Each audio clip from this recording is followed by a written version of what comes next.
Okay, hello everybody. We are back with another episode, if you want to call it that, of Away from Keyboard. Today I'm here with FraserIRL. Say hi, Fraser.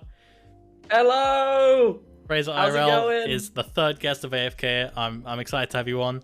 So go ahead and introduce yourself. Yep, so I'm FraserIRL. You may know me previously as Ivex's HD, but then I rebranded. I am a previous podcast host. I stream on Twitch. I scream into the microphone and somehow people like it. I break things, I make things. Yeah, I'm some loudmouth, basically. Yeah, you do your own podcast, so this is pretty much natural to you, right? Yeah, well, this is actually the first time that I've been a guest on a podcast. We've done however many episodes it was of Help I'm Stuck in a Podcast, which is on a hiatus, unfortunately. So it is nice to be back into the podcasting scene. But yeah, this is the first time I've ever guested, so first time for everything. Thank you for having me. That's all right, no problem. It's an honor to have you. I've already one time I stumbled across your stream and the chat was just flying by with hashtag hype. It was crazy. I've never seen anything quite like it. I have so many things that I'm excited to get into. Oh, let's go. I'm looking forward to hearing it. I feel like you're gonna know more about me than I know about me, so it's gonna be quite scary to see what you dug out. Yeah, I don't know how many bullet points here, but Gromwell, thanks for the follow. Ladies and gentlemen, if you want to, thank you Lego Racer as well. If you want to ask any questions or just shout anything, just bully Fraser, if anything you want, just drop it in the chat and we can react to bully it. Fraser, Will and Aiden that have just followed, yeah, they bully me on a regular basis. Nice. To come onto a podcast and to be bullied on a public stream, here we go. Perfect. I've also just noticed that we're wearing matching shirts. That is like completely oh my god, unintended. We're both wearing white. Let's go. I'm always wearing Let's brown, go. so this is your fault. The coordination was completely unintended, but Yeah. it's just natural, isn't it? Oh yeah. Okay, so I'm gonna go down my list of things I want to talk to you about, because I like to talk to streamers who are kind of doing stuff out of the box. There's so many people I know who just kind of go live with like their Valorant gameplay, no mic, no webcam, just Valorant gameplay, and no one's in chat. It's quite clear why. Whereas you've done some very weird things, very interesting things that I'm going to be going into. No pressure, it's not too bad. But yeah, this is where you bring up like a one really exposing question. It's like, you said this in 2017 on this tweet. This is actually going to be an AFK cancels the FraserIRL. I'm going to cancel you live on Twitch. No pressure. Yeah. So first things first. I was going through random things on your YouTube channel. I know that sounds bad, but I saw that you applied to be a Lord. And you sent off this form, and then you got a letter back in the post that says you're a Lord. So are you actually Lord Fraser Johnson? Is that real? So to an extent, yes. Okay. But the extent lies as in I never sent back the final form to because you can legally have it as a title and say you want to legally use this on legal documents. The form is here. I can do that, and I can just sign it off, send it off, and it is official. Right. But yeah, I went to that extent, and I thought, actually, do you know what? It's great for a video, but if I were to do it, even if I did it for the video, I would then send I'd show the legal document on the stream, and it'd be like, oh, there's all my personal information, there's my full name, everyone knows my full name at this point, but there's your address, this person is legally a Lord, and I thought, that's not really worth it for the video, is it? So Fair enough. enough. I took it to as far as it could go before it became TMI online. Yeah. But no, the long story short, unfortunately, I am not legally a Lord, but I can be at any time. The rest of the process was completely legit. I do somewhere in Scotland own 1 square meter of land. Yeah, so the context for people that haven't seen the video, so for my audience, Fraser has bought a plot of land in Scotland, and that makes him legally a Lord because he owns land. Is that right? Yes, that's true. Okay, yeah. And the letter you got back, I love this. I noted down. The letter that you read said, from being offered the best seats in restaurants to airline upgrades and top-notch service wherever you go, you can now partake in life's finer things and enjoy all perks traditionally reserved for high society. What does that entail? Do people actually get better plane seats for Lords? I'm making this a go. I guess you probably might if you were to use it. Oh my god. That I have had a look through some like online forums and stuff because it's one of those things where you have like doctor and sir, and you never pay attention to it because it never applies to you. But I have had a look through some of these forums where you can register to things like airline mile programs, and Lord is an option on there. So I guess if you were checking into a flight and you're like, yeah, I'm a member, I'm Lord Fraser Johnson or Lord ThisIsntNath, they might then look at it and go, oh, you're a Lord, we're going to treat you with extra clout. So that is incredible. I guess potentially there is the possibility of it. I've only ever flexed it once and they thought I was joking. So you can't just say that and not tell me the story. I need to hear the story now. No, it was literally only just it was just a thing in work. We're like, tell me a bit about yourself. Somebody who had just joined. Right. Okay. So as part of just joining, you can kind of bend things a little bit, and it's not as like an apprentice where it's like, oh, try and get the blinker fluid for your car or whatever. That doesn't exist, and not anything like that. But I did say, I'm Lord Fraser Johnson. Highlands of Scotland belong to me, and they just went nice, and I was like, right, okay, I'm remaining professional from this point onwards. Okay. It was clear that it wasn't a case of, oh, you really a lord, it was just nice one, bit awkward, this was my first day. Oh god, yeah, I can feel the pain. I can feel the pain, honestly. So I just stopped it from that point onwards. Fair enough. I mean, you probably got enough ad revenue to pay off the thing, right? So it probably paid itself off. I'm glad you think that I would earn a lot from ad revenue. I mean, look, no. We need to get you a Raid Shadow Legends sponsor or something. We need a sponsor for Fraser. That's what we need. The day I make it as a Raid Shadow Legends sponsored streamer is the day I'm like, right, that's it, I'm quitting my full-time job. This is it. Yeah, exactly. Same here. Oh man. That is incredible though. So that's such a good idea. Thanks for the follows, by the way, chat. Thank you. That is such a good video idea. I would never expect anyone to become a Lord for a YouTube video. That's incredible.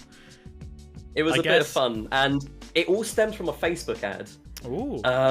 It was just randomly recommended to me on Facebook, saying, "Oh, do you want to give this as a gift?" And I thought, no, but I'll do it for myself. Yeah, exactly.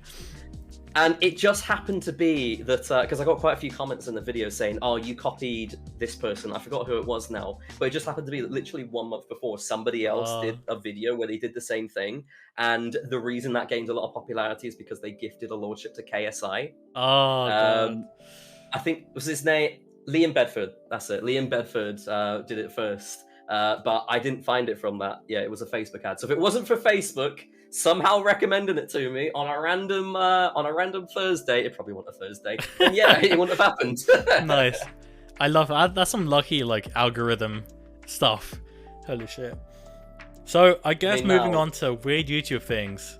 I wonder if you're expecting this question. Your silver play button. Okay, so context for everyone else that doesn't know. How many YouTube subscribers do you have right now, Fraser? Do you know the exact number? So on my YouTube thing right now, it says 7,688 subscribers. And to get a silver YouTube subscriber plaque, it's 100k, right?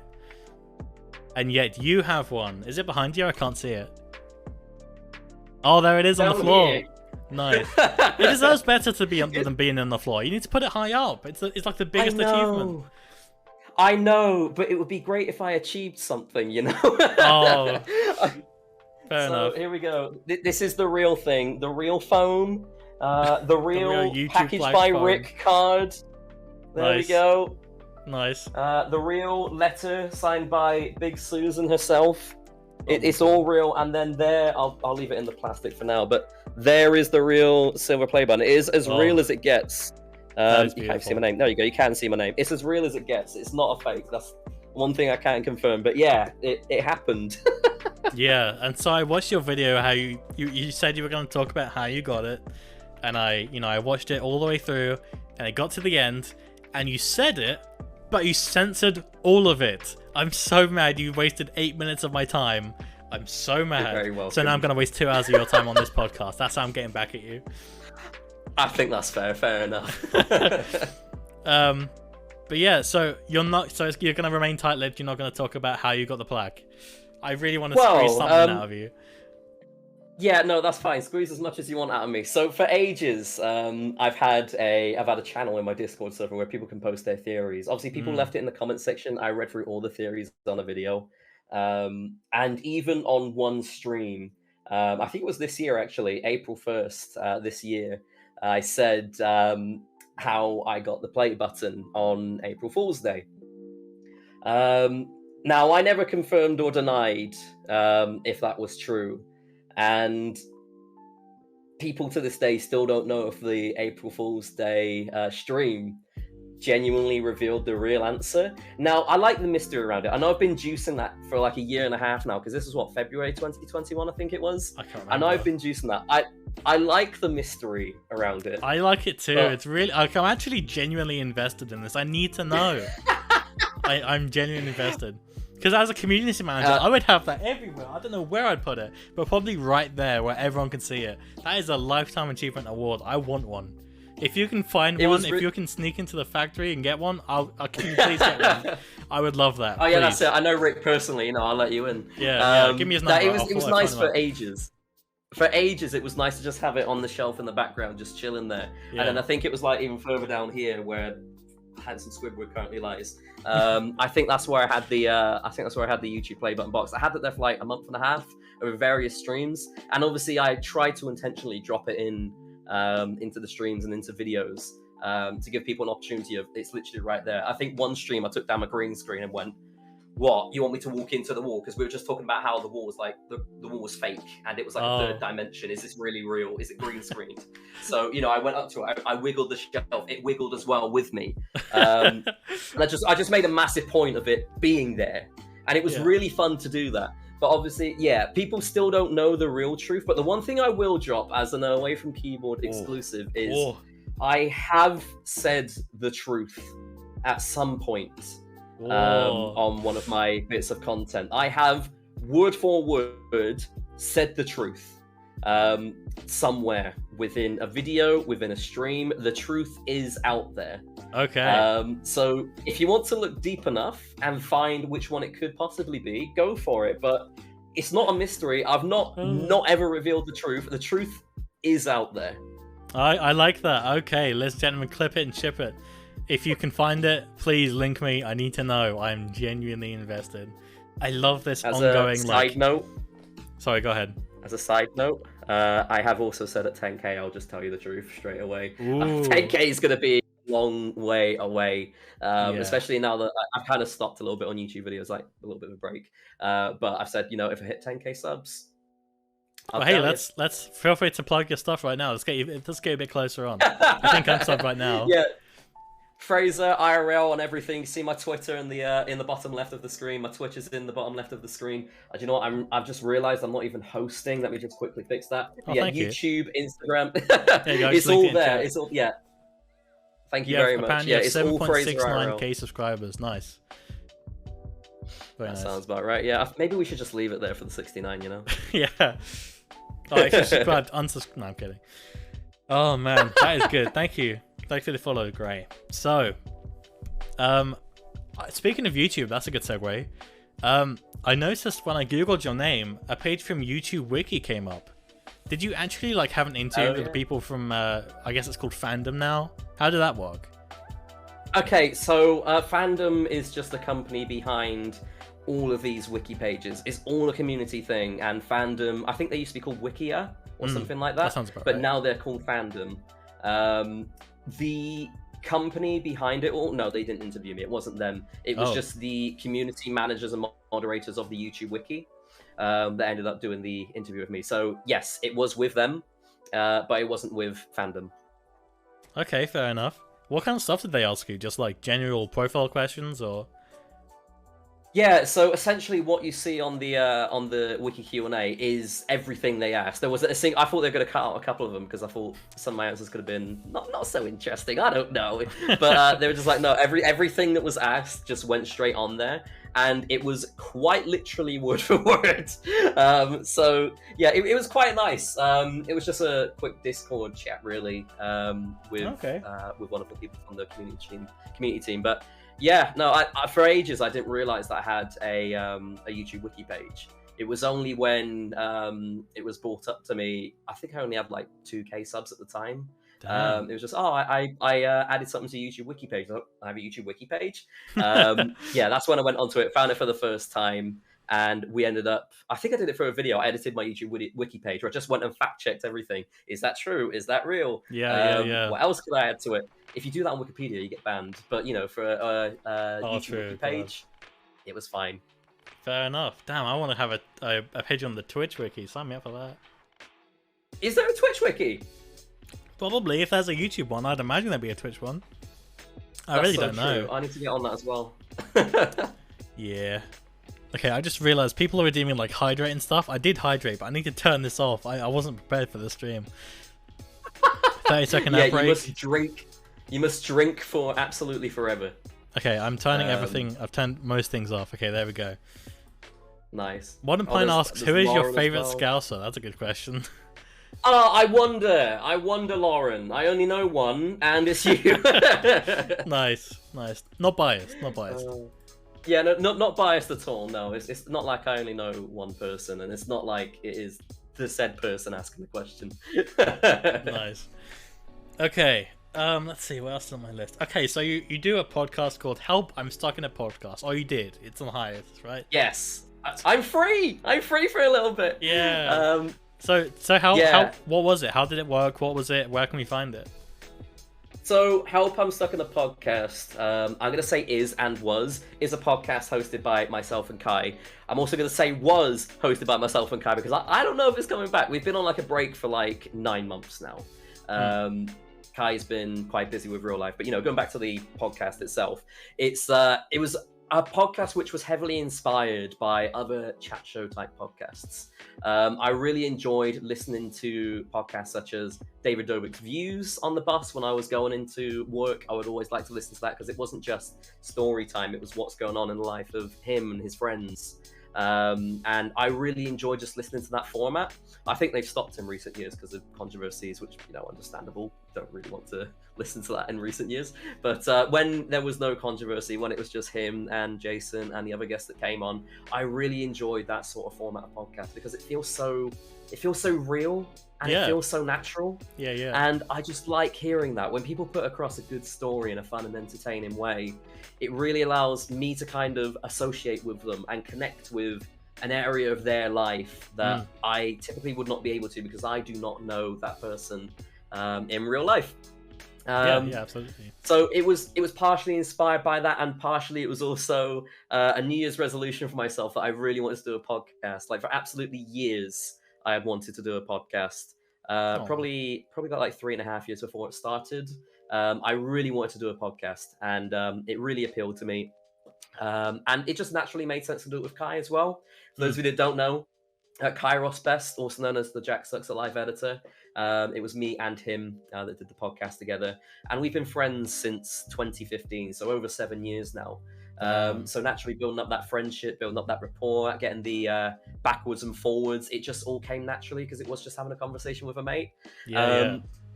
And I just really enjoyed that sort of format. So putting all those things together, putting it onto a blender, giving it a bit of a whisk after as well to get the little bits out, ironing it over, that's what ultimately became Help I'm Stuck in a Podcast. And it ran consistently for 2.5 years. It was a really, really enjoyable podcast. That's an achievement. Yeah. Damn. I was amazed that we even lasted that long. We've had various special guests over the years, some of which are friends. We've had Aiden, who's currently in the chat, Lego Racer 97. He was a co-host every now and then for times where Kai wasn't available or he was in on a guest to support the story.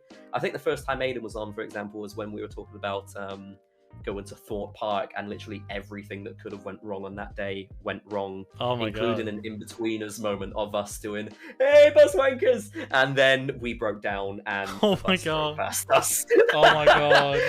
That quite literally happened. Can we dive into that? I want to go on a tangent and hear all about this. Yeah, sure. No, why not? So, it was just going to be a nice, fun lads' weekend. It was myself, Kai, Aiden, who's in the chat, and also Thomas B filming.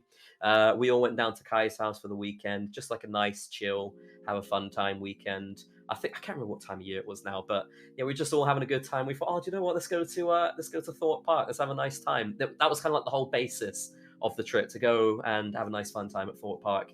Kai doesn't live hugely far away. It's a bit of a distance. It's still over an hour drive, but compared to all of us, he lives pretty close to it, so it just made sense to go to his, have a nice chill time before, and then go to Thorpe Park the next day. We were so prepared. We even went as far as going to Tesco in the morning and getting some of those, I can't remember if it's Cocoa Pops or Rice Krispies, getting those cereal bars so we could have the 2-for-1 entry card. We went as far as that. Oh my god, that's genius. Holy shit. I never would have thought of that. That is so good. So, yeah, I love that. We were so prepared. We were all going to have a fantastic time. We bought snacks for the trip. We downloaded some tunes. Then, yeah, we just started making our way. And then on the way, it started absolutely pissing it down. Like, there's raining, there's belting it down. It was pissing it down on the way. Yeah. To the point where Kai had to put his wipers on maximum. So not just normal speed, not just slightly intense speed. It was like that. It was properly going like that. Yeah. Super fast wipers. And as we were going along, we were like, oh man, these wipers aren't looking too good. One of them was getting higher and higher up, so it wasn't returning down to the very bottom. It was going up here, and then going to about here, and then slowly going to about here. And then we realized it's not going back down, so there's an entire part of the windscreen that's just not being wiped off the rain at all.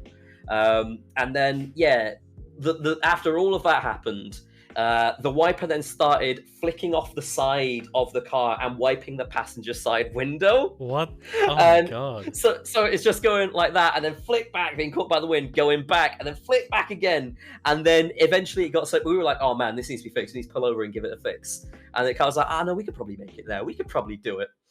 It got to a point where it went so far back, it snapped off the mechanism and was jammed to that point. Because it got jammed at that point, the driver's side window wiper then stopped working. Oh my god. Kai was essentially driving blind as the rain was pissing down on the windscreen.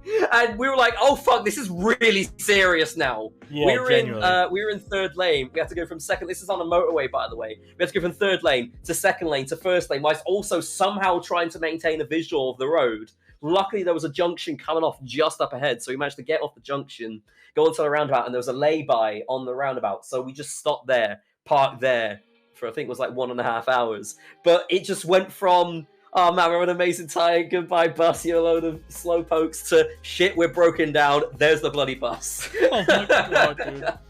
That is actually terrifying. I've had a bad experience with Thorpe Park as well.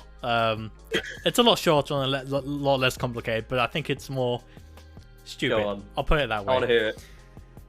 So when I was like 15, 14-ish, for some reason my like a few people in my science class got selected to go on a trip to Thorpe Park for, I don't know, good behavior or whatever. Nice. So it was like 20 people, all selected from different science classes. So we got there. I'm not much of a theme park guy, but I thought, you know what, fuck it, I'll give it a go. So I went, and we all got there at like, let's say 10 o'clock. We were told by one of the main teachers, okay, get back to this main central area for 12 so that we know you're not lost and we can all get lunch together. So we're like, okay, cool. So me and my group of like 5-6 people, we all go to Tidal Wave, which is a water ride, I assume. I can't remember this very well. But we get in the queue, and the queue is massive. So we get to about 80% of the way through the queue, and we look at the watch. Shit, it's like 11:58. We need to be back at that central area, or like we're going to be, people are going to think we're lost. But then, do we go back and then, waste our time? Or do we stay in the lane and, get on the ride, but then, risk them thinking we're lost, right? So we didn't know what to do. So we didn't want to run the risk of them thinking we were lost. Who knows what could have happened.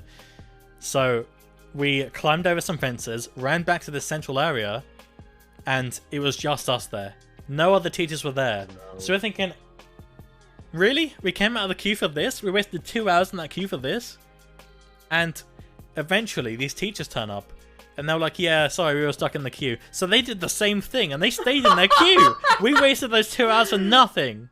For nothing. No. And then we had Tragic. lunch, and then people in my group were like, okay, let's go on Saw. And I was like, okay, I know Saw's a scary thing. I don't do scary things. You guys go on your own. I'll just wait here until you come back. They take hours. And I'm just sat here thinking, I'm in Thorpe Park. I should do something, right? So I'm going to I decided to walk around. I'm walking around Thorpe Park. They have a map. So I'm just blindly walking around. And eventually, I get lost. For like an hour at least. So I'm lost in Thorpe Park. No one has a map. There were no like signboards, nothing. I don't know where I am or where to go. So I'm terrified. Eventually, it comes. I find my way back, and by the time I find my way back, it's time to go home anyway.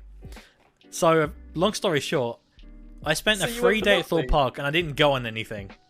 Oh no, that's awful. Yeah, I did say I'm not like the biggest theme park guy, so it's not the biggest loss, but it's still so stupid. Yeah, but to go and then not do anything whilst you were there, especially the one that you were willing to do, the water ride. Yeah, that's so sad. It is quite sad. It's stupid, but you know, it was free. I didn't really lose anything except time. It's no big deal. Yeah, I guess it could be worse. You could have lost money. You could have done sweet FA and paid for it. So yeah, did you guys buy your tickets before you went, or were you gonna get tickets? No. Okay, we were just gonna rock up with the vouchers and hope we could get in. So yeah, it just ended up that we just bought a bunch of Cocoa Pop cereal bars for no reason. I mean, you got Cocoa Pop cereal bars. That's a win in my book. Yeah, you spend money on fuel, but other than that, that's a win. And you'll need to get your windscreen wipers replaced. But think of the positive side. I think that's a good deal. Yeah. No, damn, those are some good stories. Okay, so we're not even halfway through these bullet points, by the way. Oh, fantastic! So I did notice that you've raised over £2,200 for Prostate Cancer UK. That's awesome. I don't know much context other than that, but I would love to know what happened. Thank you. Yeah, no, that's the biggest fundraising thing I have ever done. We've done small things before. I think my first ever one for Red Nose Day was like £175. That was years ago. We did as a group, probably like 2016, I think it was, maybe 2015. I can't remember. We did a small one where it was a couple of £100 as well. But that was like my first solo charity drive for Christmas time. So there was this thing going on as well. I've got to obviously go and mention this because this is ultimately where a lot of the money came from. As part of Tiltify's fundraising campaign for Christmas, they were doing what's known as hashtag Clause for a Cause. So if you were to use their overlay, if you were to use the hashtag Clause for a Cause, there's a chance that a Tiltify brand representative or a Twitch ambassador who was partnered with Tiltify would come in and help you fundraise. Oh wow. So ultimately I thought, I'm going to do this anyway, regardless of Clause for a Cause. I actually found out about Clause for a Cause on the day because I knew that I wanted to use Tiltify as a fundraising platform, but it just happened to be, I found it on the day. It was the last day of their Clause for a Cause campaign. I was like, we're going to make the most of this. We're going to try our very best. So I wanted to do this because it was in honor of my granddad. He passed away from a mixture of prostate cancer and coronavirus. So I really want to do it in kind of like his memory. I mentioned that in the charity drive description. I said, this is why I want to do it. This is why I picked Prostate Cancer UK. And I thought that let's do something fantastic. I always do something big for Christmas. And previously, it had always historically been the big Christmas giveaway stream where I would go and get a bunch of games that I racked up over the year. Or racked up closer to the time, and I just give away a bunch of games. So that, I think the biggest amount I did was up to £500 in value worth of games, all given away during this big Christmas giveaway stream. And it's fantastic. People tune in every year. It's my biggest stream of the year, every single year, because of obviously the big opportunity of winning games, winning Steam gift cards, winning Minecraft accounts sometimes. You know, you get the idea. It's a little bit of this, a little bit of that. That's awesome. And yeah, last year I just thought I'm going to change it a little bit now.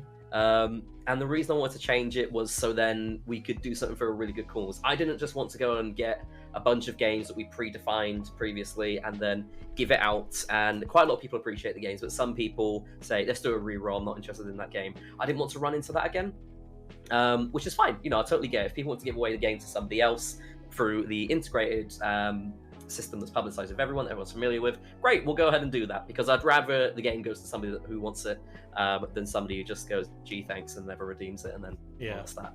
So I thought, let's change it. Let's give to a cause this time. So I chose Prostate Cancer UK. And initially, I set the fundraising goal as £100.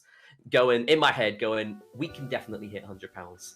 And in my head, I also thought we could probably also hit £200. But I'm going to set it as £100, so then we've got a nice milestone to work towards. And if things don't necessarily go there, I know that I can easily make up the difference. We can do it. I didn't know what the outcome was going to be like because I'd never done such a big fundraising drive alone. The one time I did, obviously it was small, but I thought I don't know what we're going to be able to do. So I thought let's just go for an easy goal. We hit £100 pretty quickly. I think it was like first 15 to 20 minutes of the stream. So I was like, oh, fantastic. This is going well. Nice. And then I set the goal to £200. We hit that pretty quickly. I set the goal to 500. That took a little bit longer, but we hit that. And then, as we were going along through the stream, finally, the clause for a cause thing that I mentioned earlier started all rolling into effect, because there's a completely random chance if you get selected as a streamer that receives the benefits of hashtag clause for a cause. So I said, right, just tweet out the stream. If you are going to tweet out the stream, use this hashtag. We really want this to happen because it would be a load of money going to a fantastic cause that really means a lot to me. So we were just like, it might happen, it might not. And then this Twitch ambassador called Big Cheese KIT came in. He's a fantastic streamer. He's turns out he's friends with T-Pain. He's friends with Ninja. He's got quite a lot of contacts. I was like, oh my god, I didn't know of this guy beforehand. But then when I followed him on Twitter, I was like, oh my god, this guy knows quite a lot of people. Yeah. He's part of I think it's Nappy Gaming, which is a big community of people. Anyway, so he came in. He's like, hello, thank you for doing such a fantastic job fundraising. And bear in mind, this is just after I did what's known as the Wii Sports dance along. Or not Wii Sports, sorry, Wii Fit dance along. So the fit dancing game on Wii Fit, where it's like da da da da da da. Yes, that sounds amazing. Always dancing up and down. We always do that, and I said, right, we're gonna do it for certain goals during the stream. And we just finished that. So he came in just at the end of that and then went, hello, love the dancing. And then he dropped £500 there and then as part of hashtag clause for a cause. I was like, oh my god, that's just gone and bumped us up a huge amount. Yeah. Like, I was flabbergasted. I really didn't know what to expect when doing this, but I wasn't expecting £500 to come out of anyone, let alone clause for a cause. I was like, oh my god, this is absolutely incredible. And he's like, I want to see more dancing.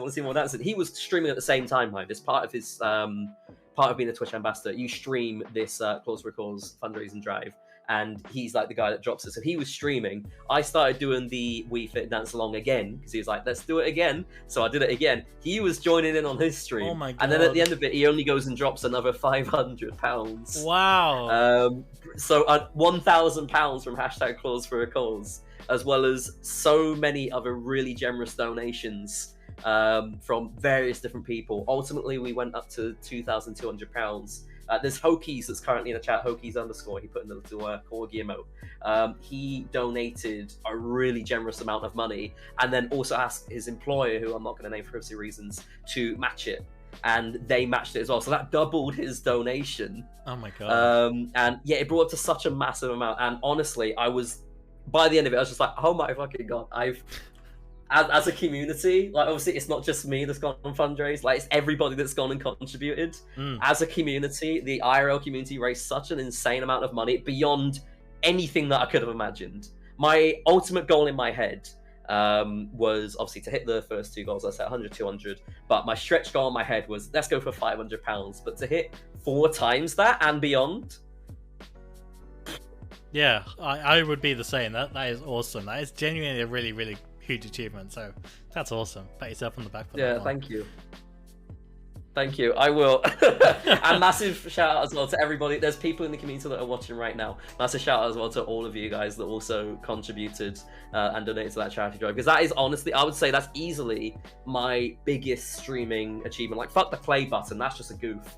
The charity drive, that's my biggest creator achievement ever. Like, what an amazing thing that they have all gone and generously done and donated to. Like, to be able to do that, and in honor of somebody who I looked up to so much as well. I know he'd be proud.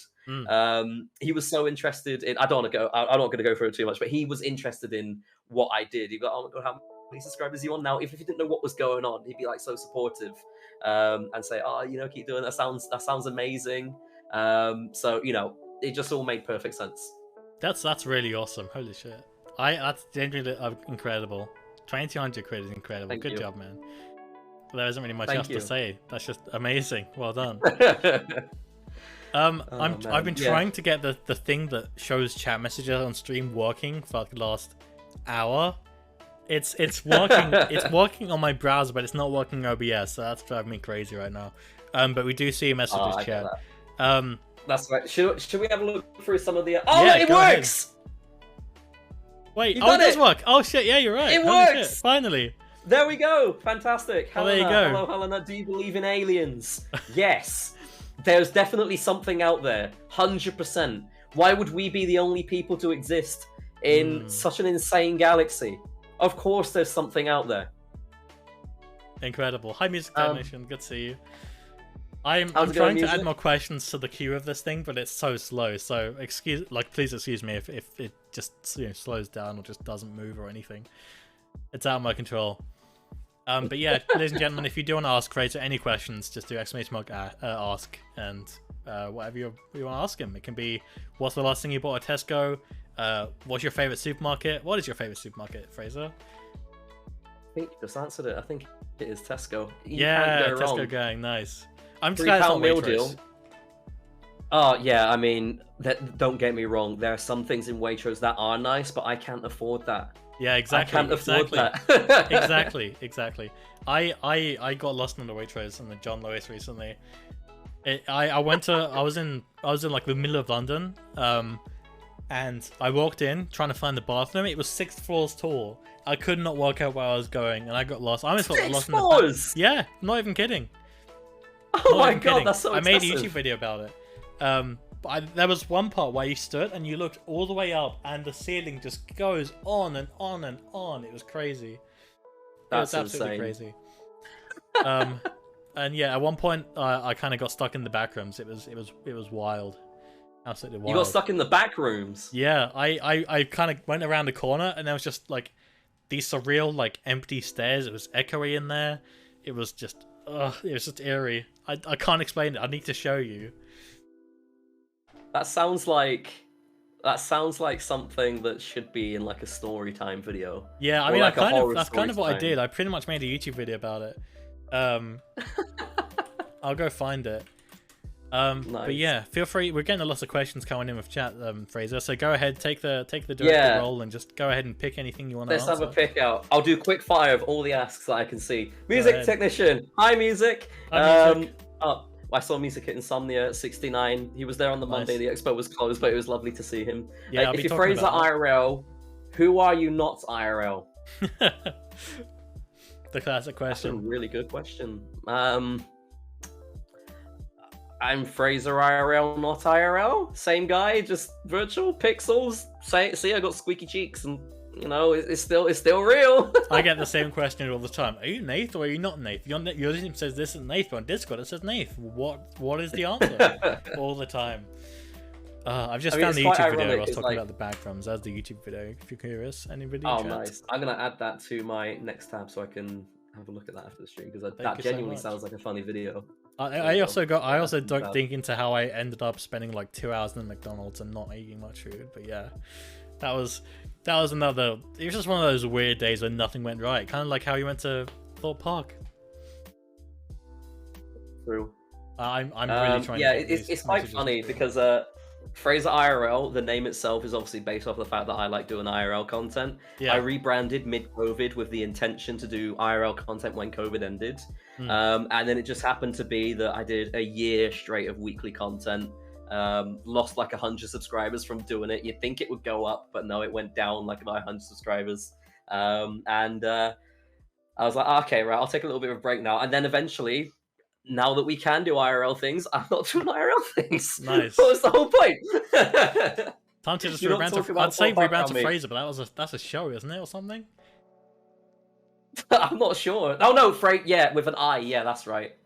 There you Yeah, go. that There's sounds Thomas. right. There's the other guy who also was at Thorpe Park. That was a tragic day. I'm so Absolutely sorry to tragic hear day. about that day, Thomas. That sounds rough. I did also Google like Fraser just to see what will come up, and it came up with a yacht company. Let's see if I can find it. Hold on. All right. Okay. FraserYachts.com. Fraser luxury yachts for sale, charter management. The world's leading Oh, yachting I'm company. so glad that the SEO for my second company is really working well. Then I'm so glad it's made first page Google. Yeah, I was gonna say you got the SEO on point there. Good lord. Good shit. Good shit. Okay. Ask for what's your favorite flavor Skittle? Says Will. I am That's a a big good fan question. of the red Skittle. Oh. Red Skittle, top tier, strawberry all the way. I'm more of a purple kind of guy. I've always liked blackcurrant. Fruity, ambitious. I like it. Yeah.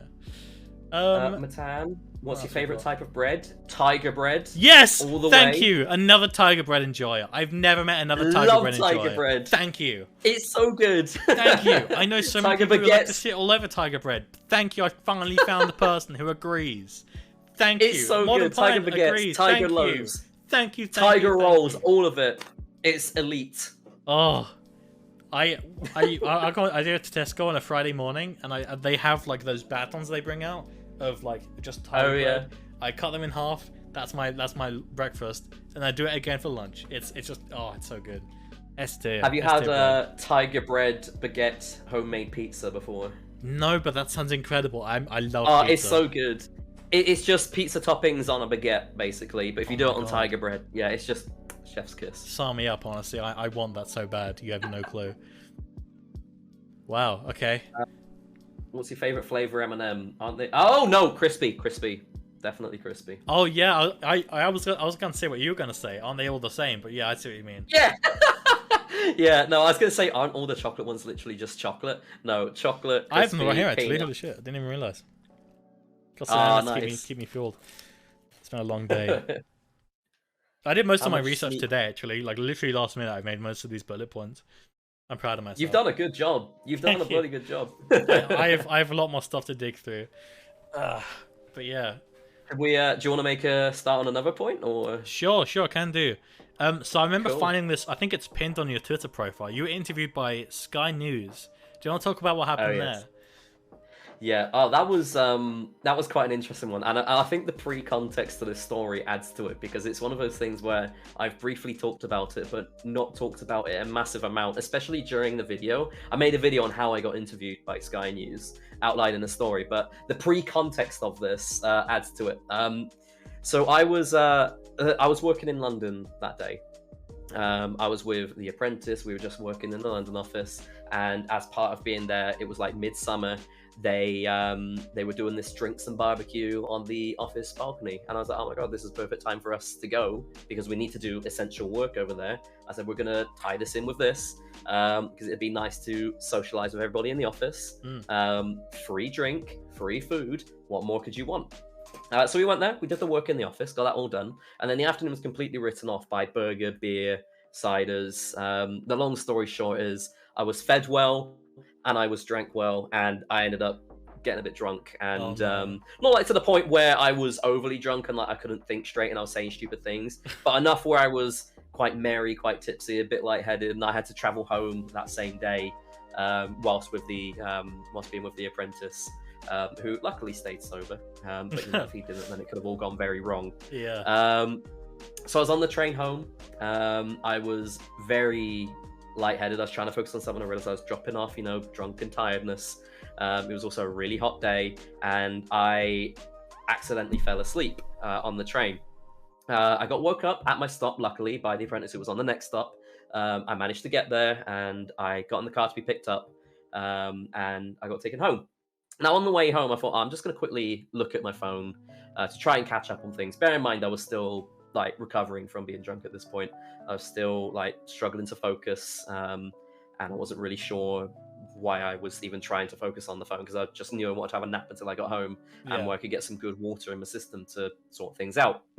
And then I noticed I got a DM from somebody who I had no idea. Not a DM, sorry, a tweet from somebody who I had no idea who it was. My notifications are normally tailored to me, so If the person has significant following or they're mutual, then I'll get a notification. Otherwise, I don't get the notification through unless Twitter decides, yeah, you're probably interested. So I got a notification through from a name that I didn't recognize, Layla, who said, hello, we're contacting because there's A-levels coming up soon, and we'd like to do a piece. We saw your video. Would you want to have a chat to us? And I thought, I was just a little bit confused because I looked at it, I was like, I'm not doing A-levels. Would you mean a piece? Because I'm a musician as well. I say I'm a musician. I was a musician. I did like grade 8 on electric keyboard.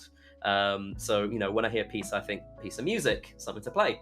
So I was a bit confused why A-levels and piece were in the same sentence. So I just went back to sleep in the car. I got home, looked again, and sure enough, yeah, Layla from Sky News had got in touch with me to say, we saw your A-levels video. I did an A-levels video when I left, just reacting to my results, opened up the piece of paper, going, right, here we go, here's an A, here's a B, here's a C, you know. And they found it this many years later and said, we want to have a chat to you. Where are you now?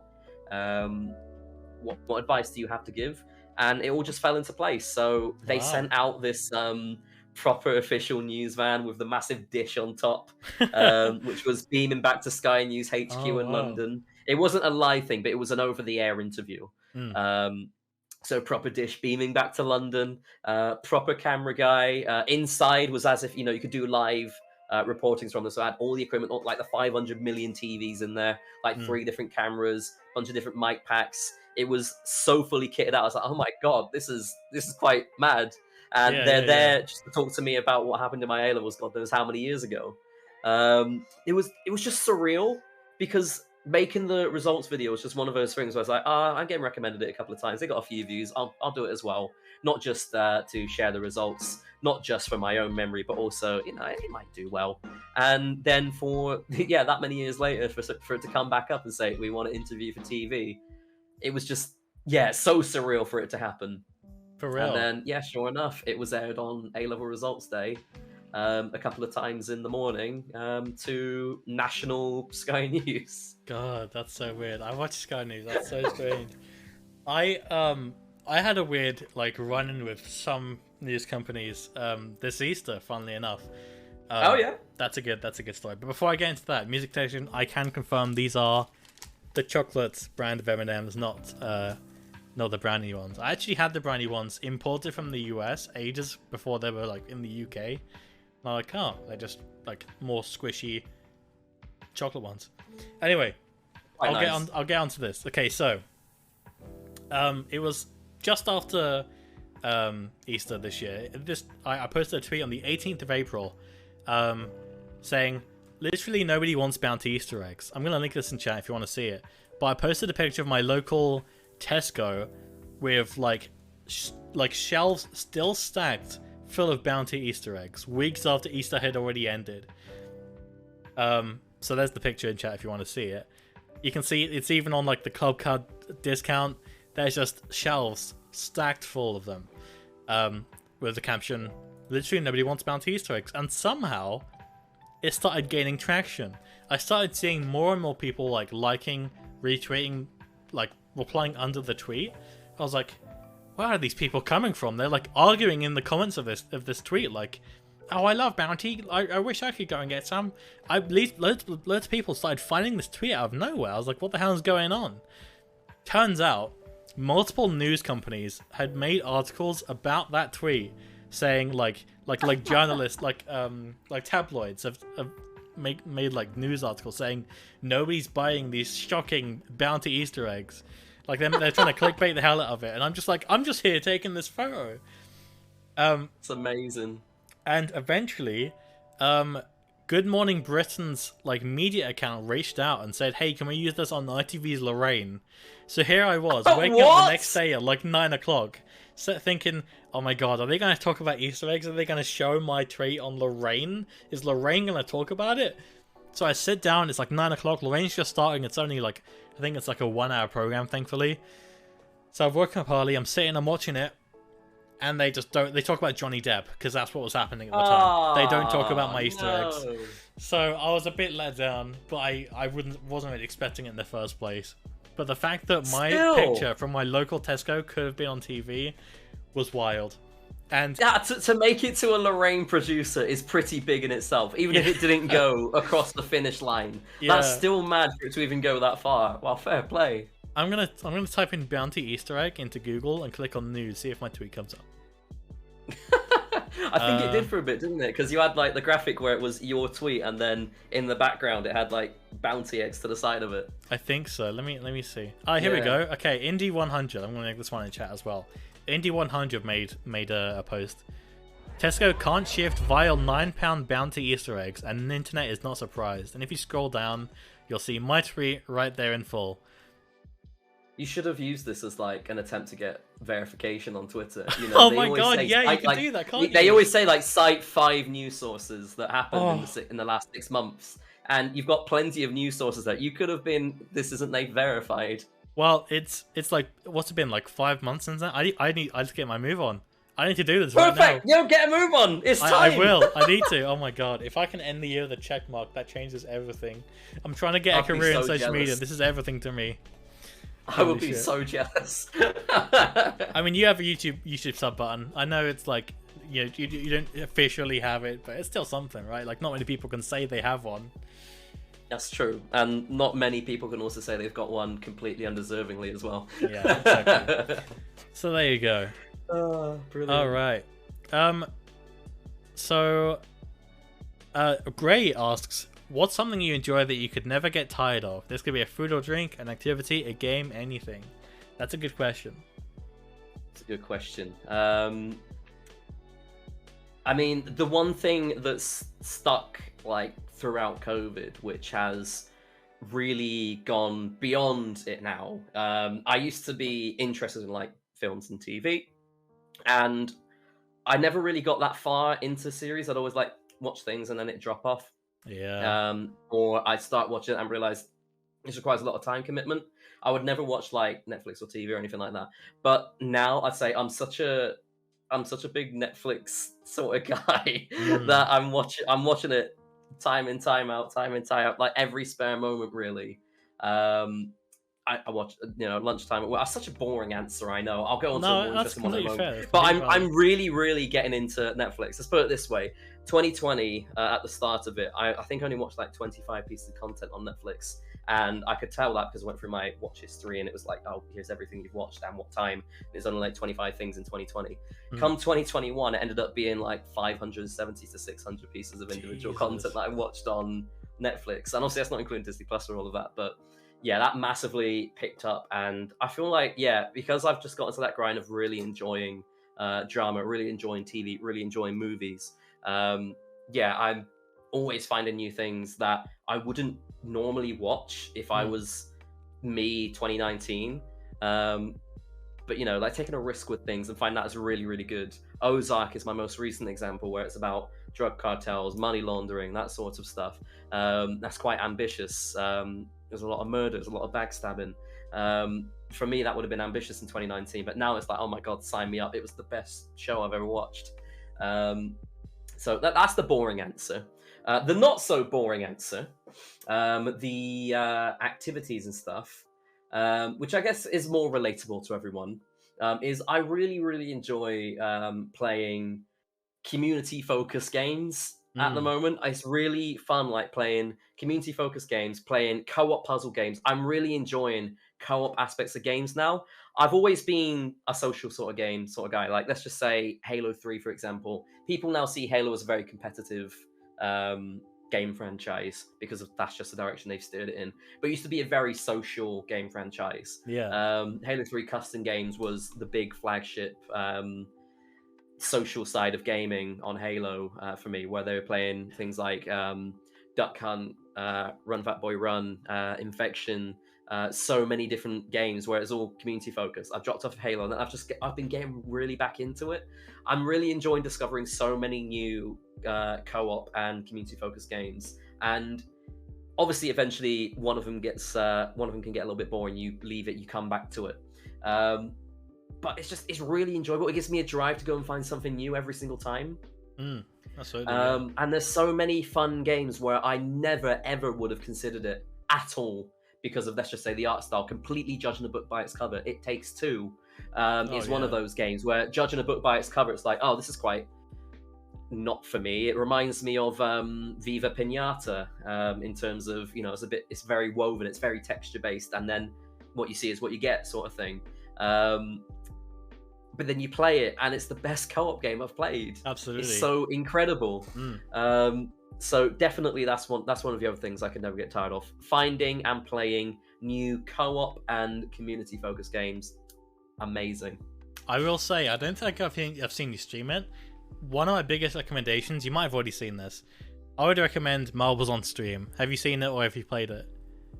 Seen it, played it, streamed it. It's really good fun. You to it. God, it's so good. I was obsessed with Marble Runs when I was a kid. So Marbles on Stream is like made for me. I love it.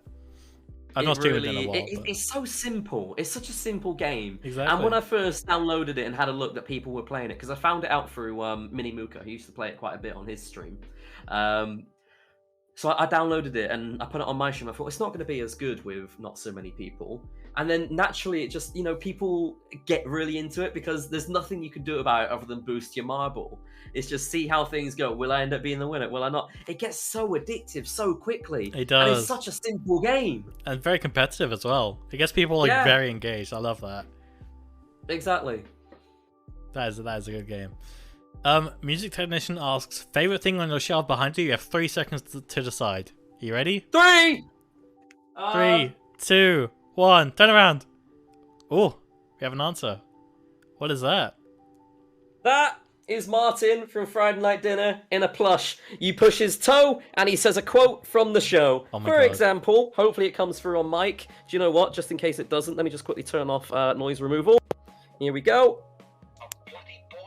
There we go. And Lovely bit of squirrel. And Shit on it. so Oh yeah, my God. probably one of my favorites. There's a lot of favorites on here. There's loads of various different things, but yeah, you said 3 seconds, and this is one of the favorites on my shelf. Oh my God, that's awesome. I have a shelf full of random shit, but it's like behind my camera. I can't really pick a favorite. What's the favorite thing on your shelf? 3, Oh God. 2, 1. Okay. Go! Which is it? I've got it. Okay. So, anyone that knows me knows. Oh, your mic's gone. Hello? Is it me? I think your mic's gone. Nath! Nath! Nath, I can't hear you! Nath! Nath! Nath! Nath! Nath, I can't hear you! Hello? Nath, I broke wake everything, up! didn't I? Oh, yeah, we're back. There we Oh, I go. can't hear you. Hold on. Ah! Oh my God. Chat, can you hear us? Hold on. I've broken everything. Let's see here. Input device, output device. Okay, Fraser, I can't hear you. You can't hear me? Oh my God, I broke literally everything. Oh, you can hear me. Okay, chat can hear me. I can't can tell. you Fraser, hear me? not if you can hear me. I can hear you. Okay, I can't hear you. What the hell? Oh no. So basically what happens is sometimes I'll lift up my mic and this cable right here disconnects and everything breaks. So I'm going to have a look at my Discord settings real quick. Oh, I think I know what the problem is. Hold on. Okay, Fraser, say something. Can you hear me now? Yes, I can hear you. Okay. Yay! Okay, there we go. yeah, so this happens all the time. I'll lift up my microphone just a bit too high and this cable right here disconnects and everything dear. breaks. Okay, what was I the was last half thing you expecting heard? it to break a second time then. Yeah. When you lifted up to demonstrate it. You were Okay. literally just about to say, one of my favourite things is, and then it just went like that. Oh my God. Okay, so what was the last thing you heard? Literally just one of my favourite things is, because I went 3, 2, Okay. 1, go, you went up to get it, and then that's it went. Okay, so one of my favorite things, like just in general, is Nintendo hardware from the 2000s, 2010s ish. And so I actually have 10 Nintendo DSs. Yes, really. There are many variations. I mean, there's the DS, the DS Lite, the 3DS, the 3DS XL, the new 3DS, the new 3DS XL, the 2DS, the new 2DS XL. I think that's most of them. The DSi, the DSi XL as well. I'm on a mission to collect all of them. And one of the coolest, rarest DSs I own is this fella right here. This right here is an extremely rare... It's out of focus now, which is awesome. This is a rare, one-of-a-kind It's called the Ambassador Edition. I think it's the new 3DS XL. And so this thing was only ever given away to people in Europe through an email program. They usually go for about £400-500. I got it for a steal from CEX for about $250. What? Because I had price alerts on. Let's go. So I can make a profit on this if I sold it. I had the box for it and everything. But this thing is in mint condition. I love it so much. It's beautiful. Oh, I like the buttons. The colourful buttons on the side. That's amazing. That's just a normal new 3DS thing. But the back plates, those are exclusive to this version. That Japanese on the back says Nintendo in Japanese, and then obviously you've got the Nintendo logo on the back. It is very, very rare, and I love it. You know how many editions were made? There's a website called consolevariations.com. It'll tell you every single variation of DS ever made. I'm sure there are hundreds that are given away in competitions, given away to certain people. There are so many different versions, I guarantee. But yeah, that's kind of one thing I like to collect. Sorry. Okay, my mic's still connected, thank God. Yeah, you're still alive, don't worry. I guess another thing I want to show off, I love showing off my stuff, is... Hold on. This thing right here, this is from, this is a Nintendo DS browser from CEX. They made a web browser for the DS Lite as well. This is the DS Lite version. I got this from CEX for $250. It doesn't work anymore, and that's pretty much why. But back in the day, back in like 2005, I think this came out, you could browse the web with this little guy. I can get it to load like some basic stuff, like images or like Wikipedia. Yeah. But yeah, I love this thing. I have 4 copies of this accidentally. That's a whole story as well. 4? Yeah. Basically, there's there's different variations of it, and I kept getting the wrong variation sent to me. But it's only like a pop, so you know you don't really lose much. Still, that's quite cool. Now you can browse the internet 4 times. Exactly. Each game cartridge is a new tab. I don't think I could probably literally like have 4 DSs all with their own web browser open. That's pretty impressive. There's probably one more thing I want to show off. Let me go get it.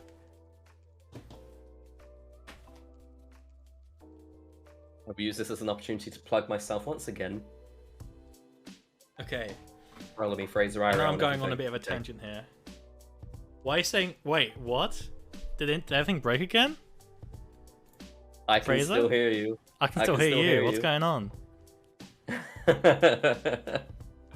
Wait, who can't you hear? This is where they're trolling. This is where they're trolling. I don't believe you guys. Come on, chat. Thank you, music. I can trust you. Okay. Okay, here's what's happening. So they're probably all in a call. They're probably doing coordinated things. I hate all of you. I like how they're using the emote as well. I don't know if you guys see it, but I have 7 TV emotes. So if you just type muted in lowercase, you can see it on the overlay in the bottom right. But there is literally like an emote that shows like a volume bar going down. I love that. Okay, final thing I want to flex, and I'm going on a bit here. But I know a streamer that I watch called Mizkif. He streams a whole bunch of like random just chatting stuff. He's probably my favorite streamer. Your second place, Razor. Don't panic. Oh, thank you. But he collects really expensive and rare Nintendo 64 games. They go for like 20 grand a pop. If they're like unopened, completely sealed, no dents or dings in the box, they go for like 20-30 grand for one N64 game. Wow. in like a plastic case. So I was born way too late for the N64. But one thing I do love and I want to kind of keep safe is Mario Kart Wii. I don't know if anyone else in chat did, but me personally, I grew up on Mario Kart Wii and I worship that game. I love Mario Kart, and Mario Kart Wii is like where my gaming experience was pretty much born. Game. And so, here I have a new sealed copy of Mario Kart Wii in a protective case. Oh, wow. It's not even that impressive, but down the line, this will go up and up in value, like for resale. So what I'll do is I'll send this off to... They have a thing called grading services where you get something graded just the same way as you get like a figure or like I don't know, like trading cards. You get those graded. Someday down the line, I'm gonna get this graded, and it will probably be worth something. Who knows? But I'm probably gonna hold on That's to this so for as good. long as I can. Fair enough. Yeah, you Um, just know. You just know that one day you're gonna be selling that, and it'll pay for like a deposit on your house or something. hopefully, yeah. Open it? No, I'm literally gonna get it sent off. They're gonna give me a grade for it, and then I'm gonna keep it sealed in that. Like it's gonna be UV protected. It's gonna be in mint condition, hopefully, for the rest of my life. I'm not Nice. opening it. I'm not. It's not happening. You're gonna have to open it now. You gotta do what chat says. I cannot. I really can't. I would say something Yeah, stupid no, like fair enough. 100 gifted subs and I'll do it, but even then I can't do it. I cannot do it. I cannot for the life of me. Funnily fair. enough, the way I got that was I had a price alert on Amazon and they had like somehow new stock come in for that. So I just picked that up. I was like, damn, 25 quid for that. That's alright. I'll go up in value. Damn, I'll take Fair it. I'll give 2 subs. That is the worst deal I've ever heard in my life. Go on, you can do better than that. Oh, you're talking my language. Stick a few zeros on there and I'll consider it. I'll slide tackle Fraser next time I see him. I mean, that's his problem, not mine. Sorry, Fraser. What the fuck? I'm out. See you later. All right. And that's the end of the show. Thank you, everybody, for watching. No, I'm kidding. We are an hour in, so if you want to like take a pee break or something, do you need to go, or not specific peeing, but So if you far, need to still take a going break. strong. All right, let's keep going then. So the next thing on my list, we are just over halfway with the list, but if you have any questions, chat, feel free to drop them in chat. We'll get to them. You did go to Insomnia 69 recently, and I'm very, very jealous. I'd love to go to Insomnia, but I'd love to hear what happened. What was your experience with Insomnia? What happened? What did you get up to? So, for prior context, this is the 14th time I've attended the Insomnia Gaming Festival. I attended I-49 to begin with, and then attended every single one since 55, excluding the lost 66 and 67 due to the extreme circumstances in the world. It was very much what it says on the tin. You've got to put nice after it, by the way, hashtag nice. Yeah. They embraced it, by the way. I've got the merchandise literally on the chair right behind me.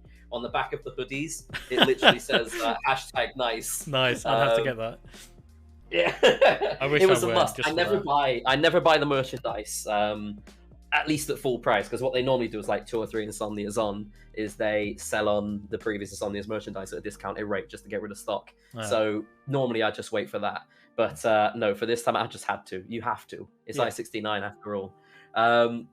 It was such good fun. It was so much better than the last Insomnia.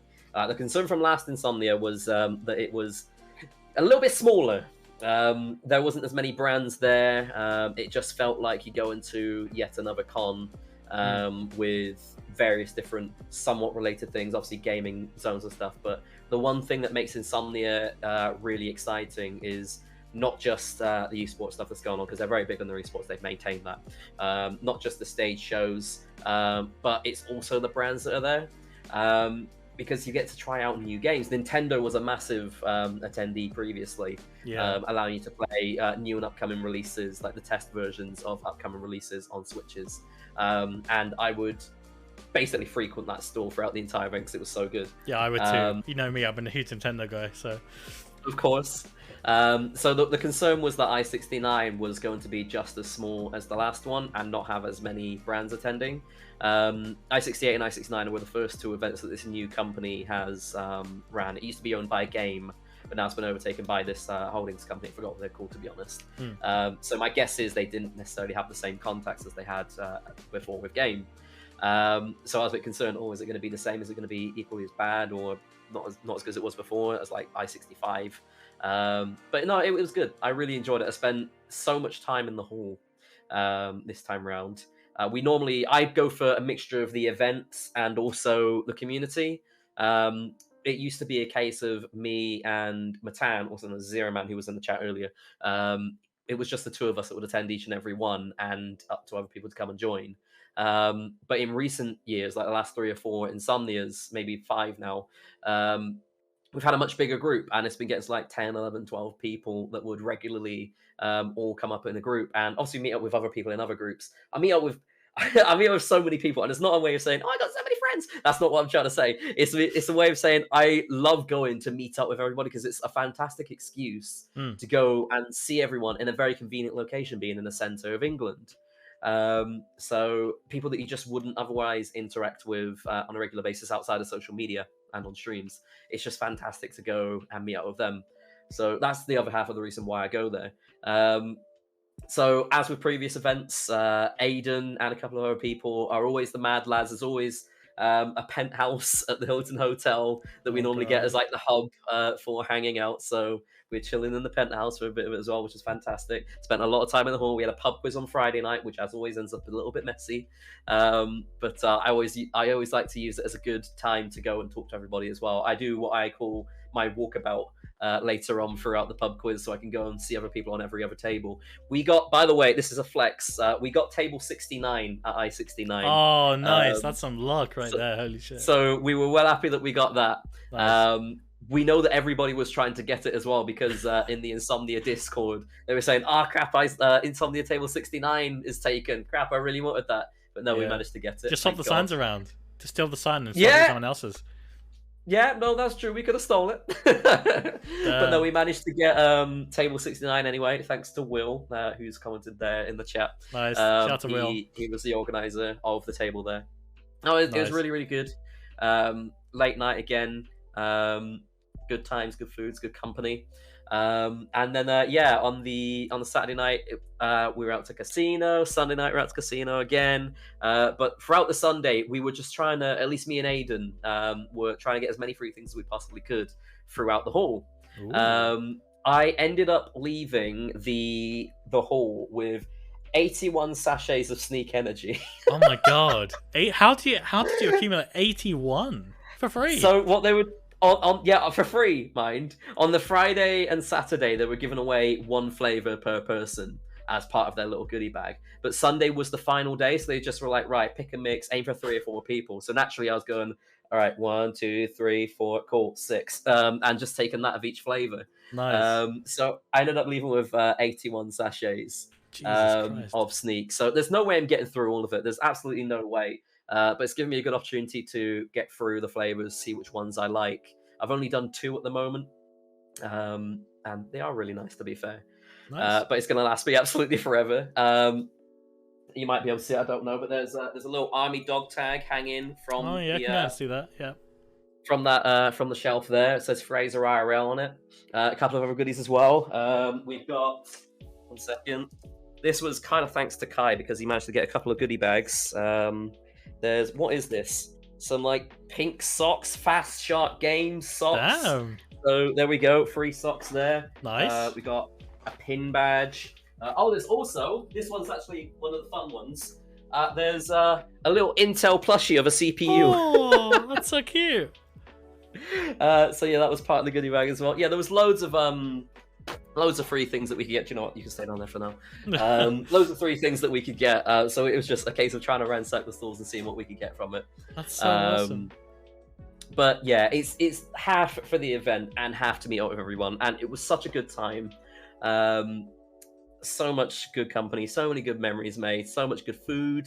Yeah, I absolutely love going to Insomnia, and I will most likely be attending I-70 as well as my 15th Insomnia.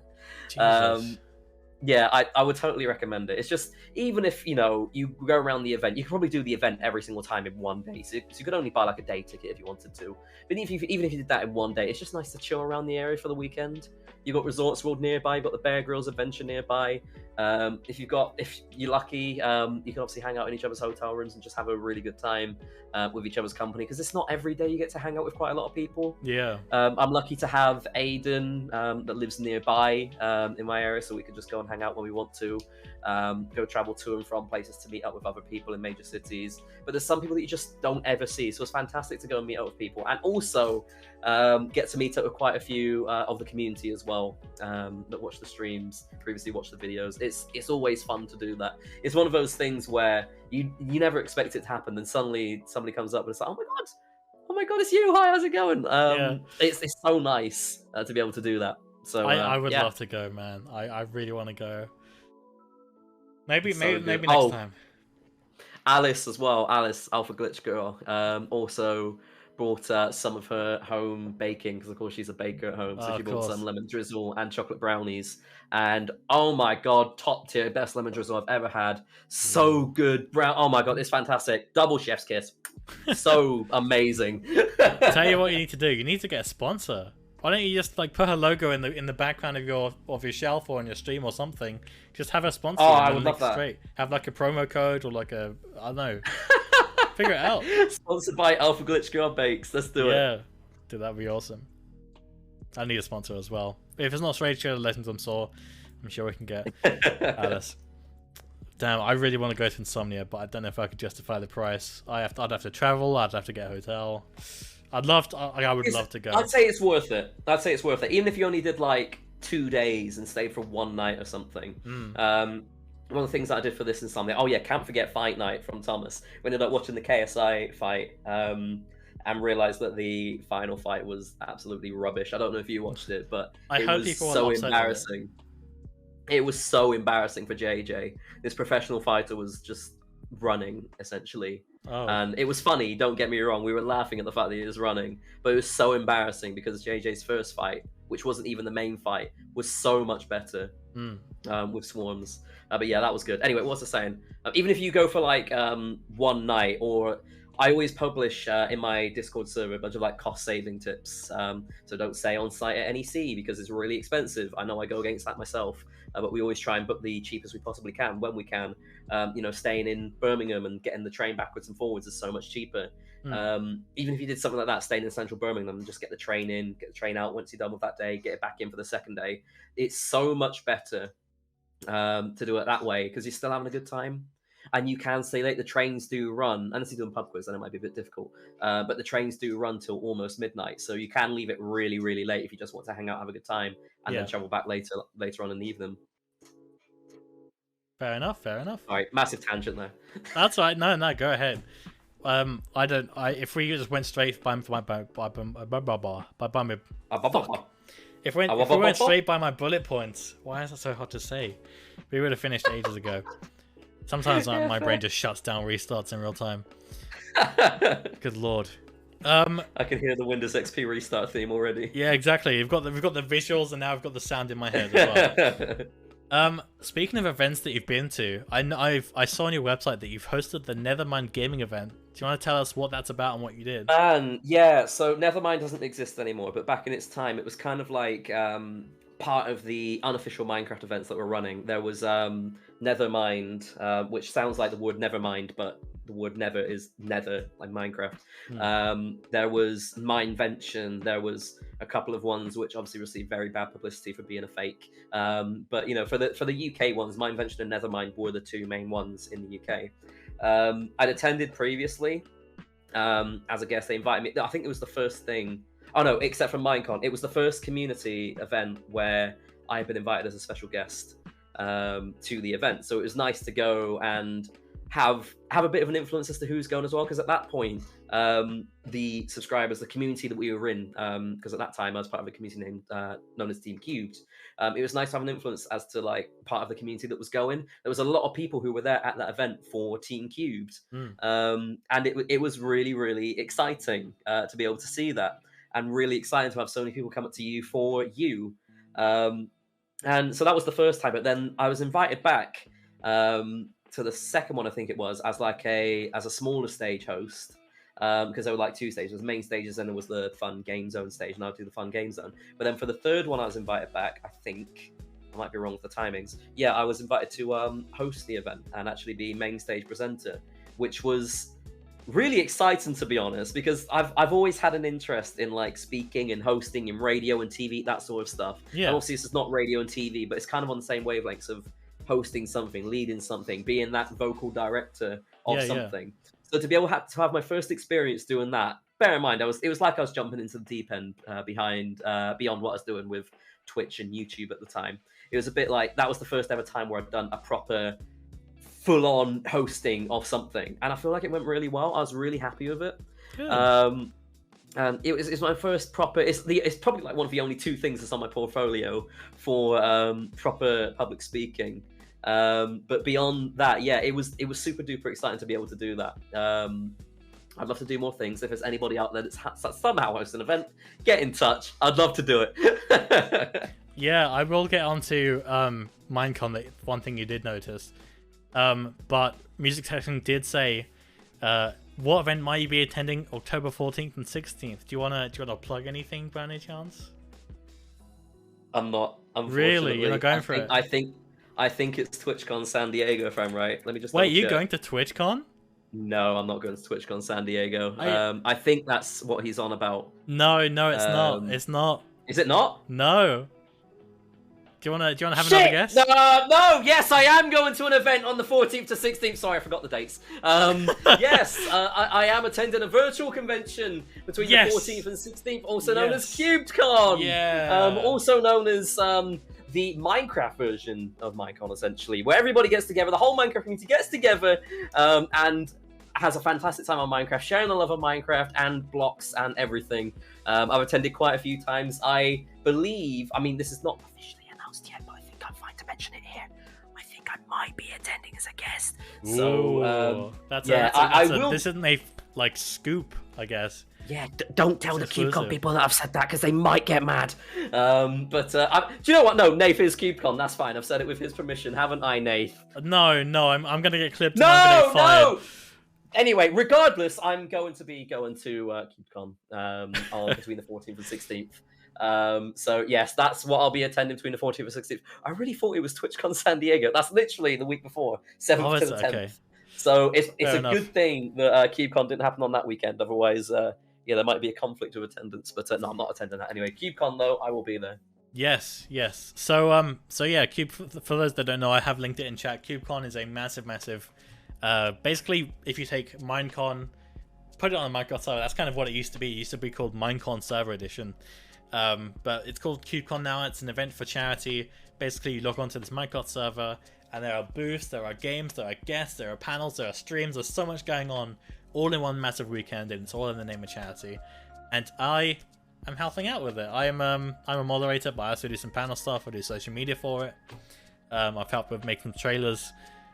So in a way, blatant self-promotion, but yeah, go check out Cubed. It's for charity. Let me off. It's the innate special effect, I believe. Yes, it is. Has been for a while. You can go grab a ticket for free. It's absolutely free to join. I believe it's cubecon.com/tickets. All you have to do is put your IGN in, and booyah, you're in. Nathan, I just looked really quickly to say that you put the slash in your title in the wrong place. It's meant to be before the AFK. Okay, I've just fixed that. Thank you, Avo. Okay, Grundrel has asked, what's your mum's middle name? And also, trying to get my questions. What was the name of your first pet? And, what is the name of your grandma's daughter? Oh, the 3 digits on the back of my card, by the way. Yeah. The 3 magic numbers. Yeah, fair enough. Okay, cool. So let me go to my list. Okay, yeah, so Minecon 2015. I had no idea you did anything at Minecon 2015. I never got to go because I was very young and I didn't have money. Same. Is the thing I must say there. I was also quite young and I also didn't have any money. This was the biggest shot in the dark thing that ever happened at the time. And it was one of those things where we knew it probably wasn't going to happen, but then it happened. So obviously I wanted to go. I was interested in Minecon. I've been keeping track of the Minecon since 2011. When I first got into Minecraft, because of they released Minecraft 1, I think it was in November 2011. I think that's right. Sounds was it 2012? right. Can't remember.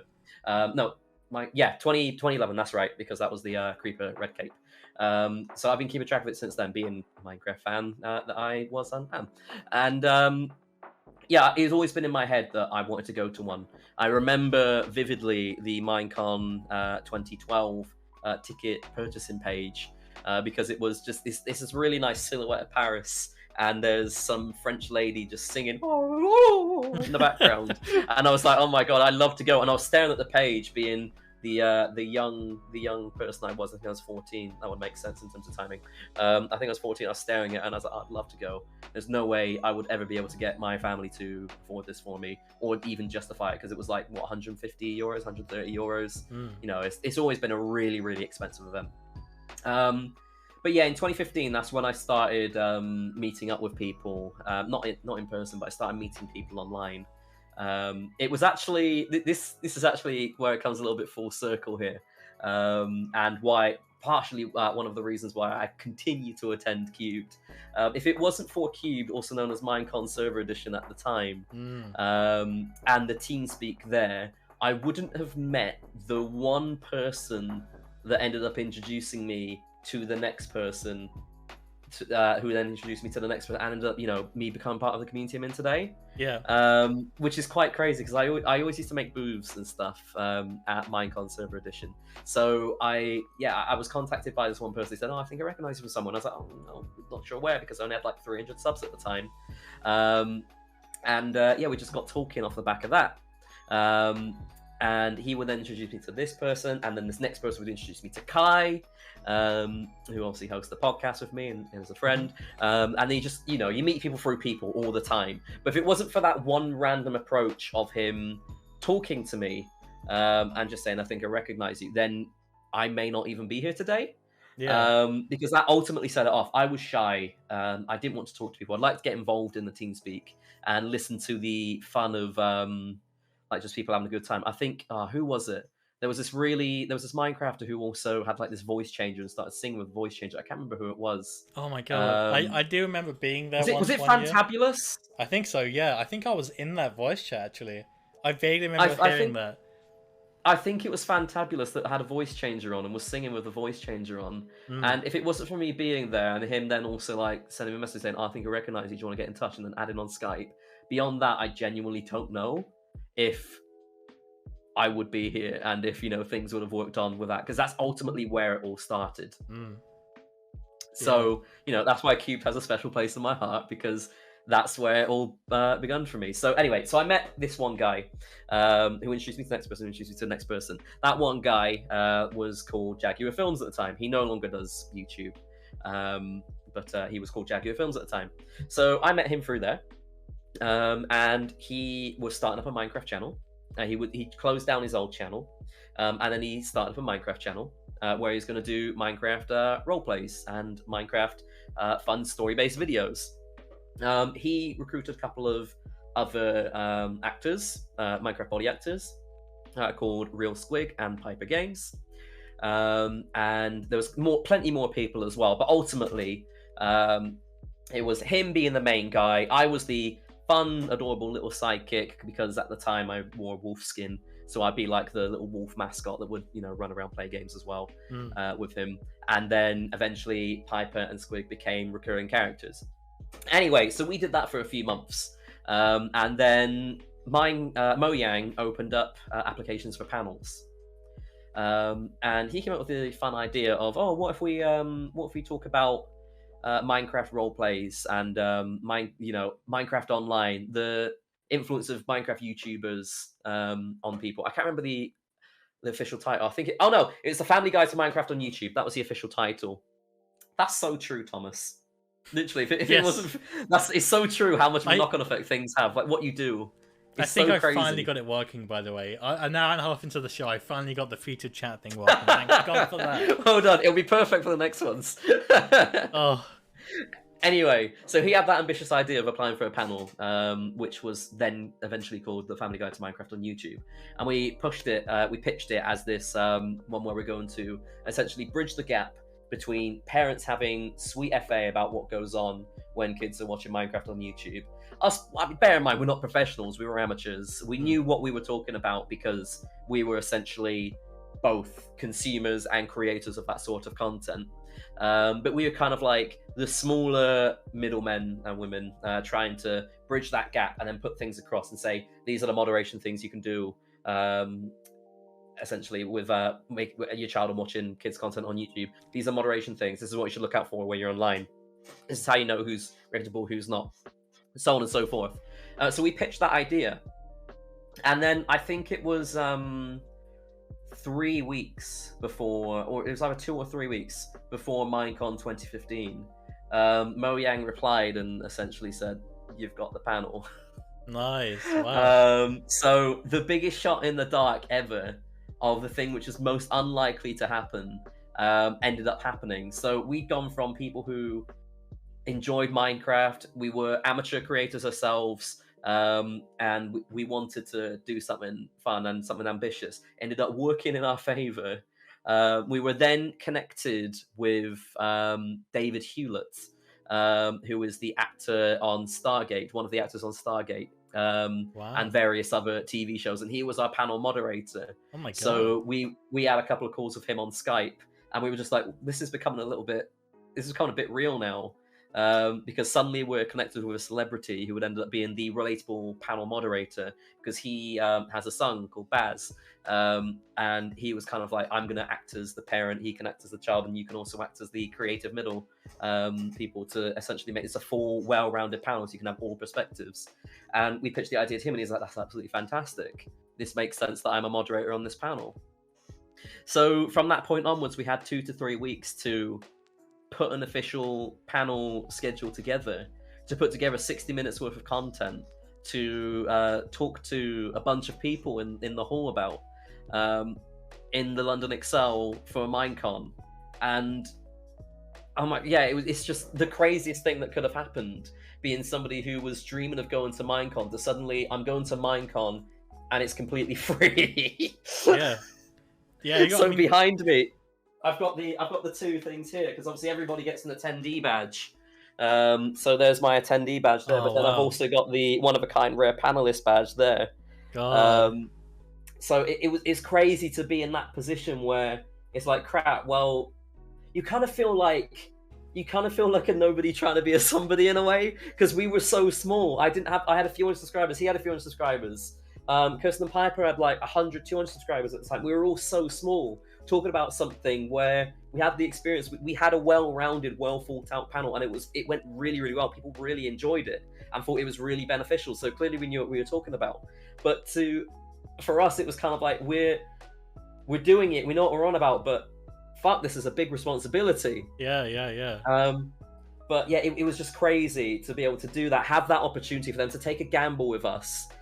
Talk to people at Mojang about it, and I can't remember who the community manager was at the time, but it wasn't like Lydia Winters or anything. She's the community director of fun, I think it was, but it was the maybe it's marketing, I really can't remember, but the person I spoke to at the time, to talk to her about it, and then a bunch of other people. We got access to the guest green room as well, where all the creators were, so suddenly we were mingling among every single Mojang staff member, Jeb, Dinnerbone, the whole lot. They were all there. There were other creators at the time who we strongly looked up to, and we were just like, bloody hell, we really don't fit in here. There was Dan TDM, there was Stampy, like there was everybody there that I could name drop like left, right, and center, because there was so many people there.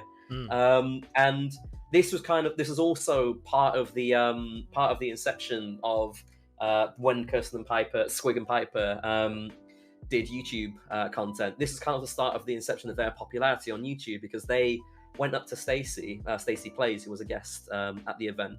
They talked about their content. They got a shout out on the vlog. They each got a couple of thousand subscribers each. They were then invited onto UHC, and then each respectively gained a couple of tens of thousands of subscribers. Before Kirsten stopped, I think she had like 40,000 subscribers. So it's just mental how much of an opportunity Minecon ended up being. It wasn't just come and have a talk. It was, crap, here's connections you can make, proper connections. Yeah, and there was just little old me not knowing how to talk to anyone, because I was a bit starstruck. You've but come also, a long way, put though. my best foot forward. You've done really Matt, well. definitely.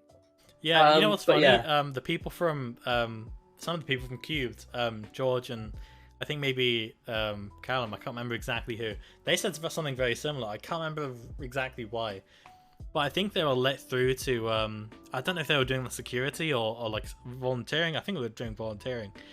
They were volunteering doing volunteering. at that And do you know how I know that? Go on. know how I know that? Go on. Because George gave me my bag, and he didn't know who I was, but George gave me my bag, my guest bag, and yeah, he had no idea. I only very vaguely knew who he was because of TeamSpeak, but it was just, I recognized the face, and I thought, I'm not quite sure who that is, but I do recognize the face, and then it was when I connected the dots later, that was him. So yeah, it's quite crazy, isn't it? It's beautiful how like so many people have been linked together. Like none of these people would have come together if it wasn't for Minecraft. That's beautiful. I know. Yeah. They were saying to me, like in the last AFK episode, they said, I think they ended up in a similar situation with you, in the same room with like people like Jeb and Dinnerbone and stuff like that, and they were starstruck just like you. It's incredible. Yeah. I've never experienced anything like that, but I would love to. I can absolutely vouch for when you said like just kind of firing in the dark, because in 2019, I at the time I was just I'd been running a Discord server for about 3 or 4 years. It's called 95 Degrees. Stick around the mic. Yeah. But since then, I hadn't really turned that into a career. I knew I loved community management and I loved doing stuff like that. But I wanted to like take it professional because I was looking for work at the time. And there was a game I really enjoyed playing, and that happened to be Tower Unite, which was a community-based game. For everyone that doesn't know, it's a MMO game with like a whole bunch of, it's like VR chat on Steam, but you don't need VR at all.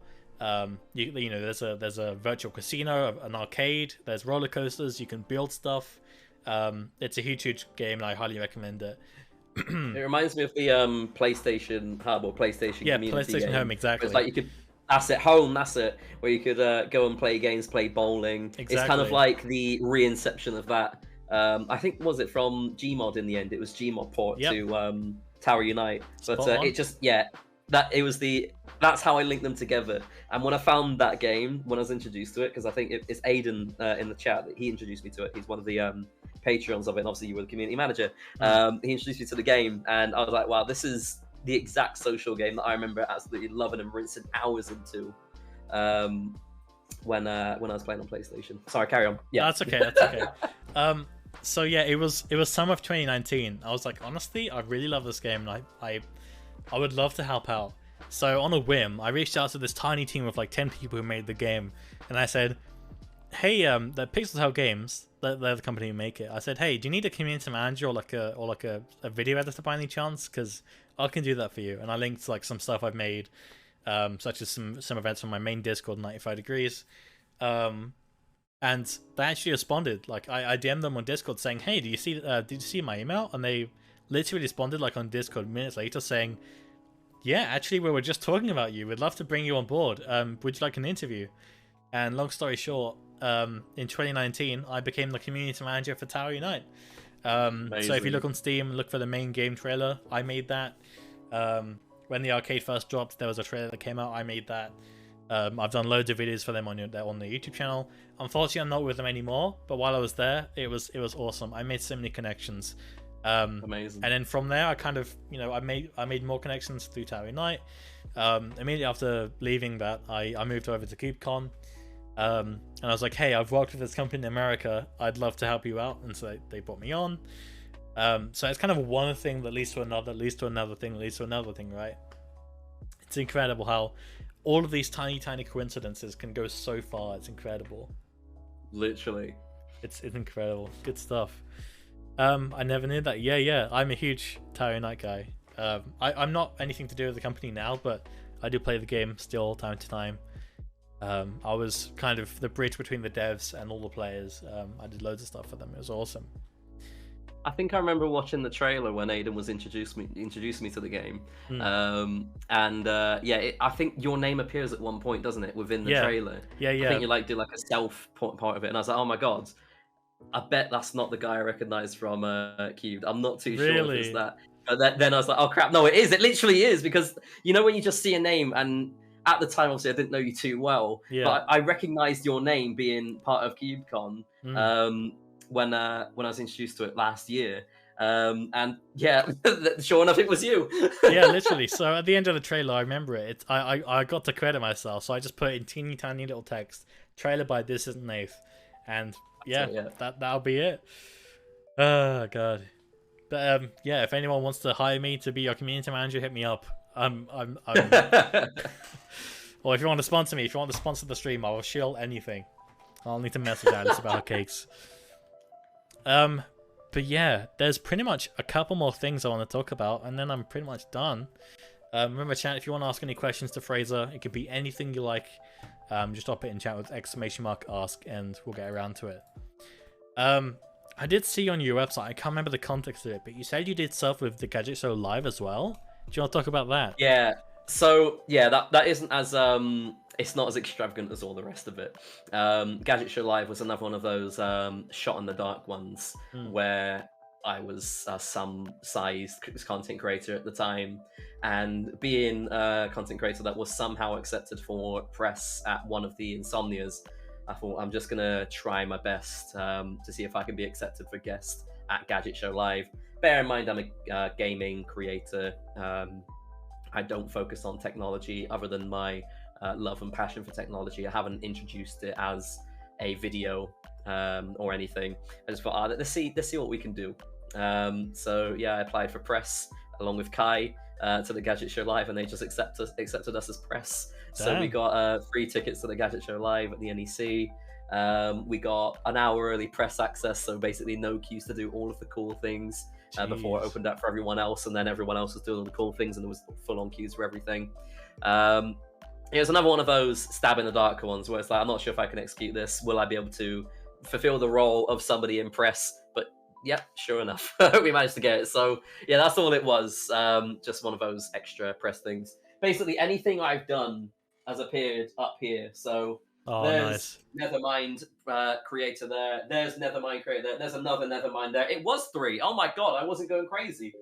Sorry, Nevermind. There was Nitroluke DX's Overworld there. That was invited as a guest there to go and meet people after a show. Yeah, Gadget Show Live there, where it says the iVex's HD YouTube channel.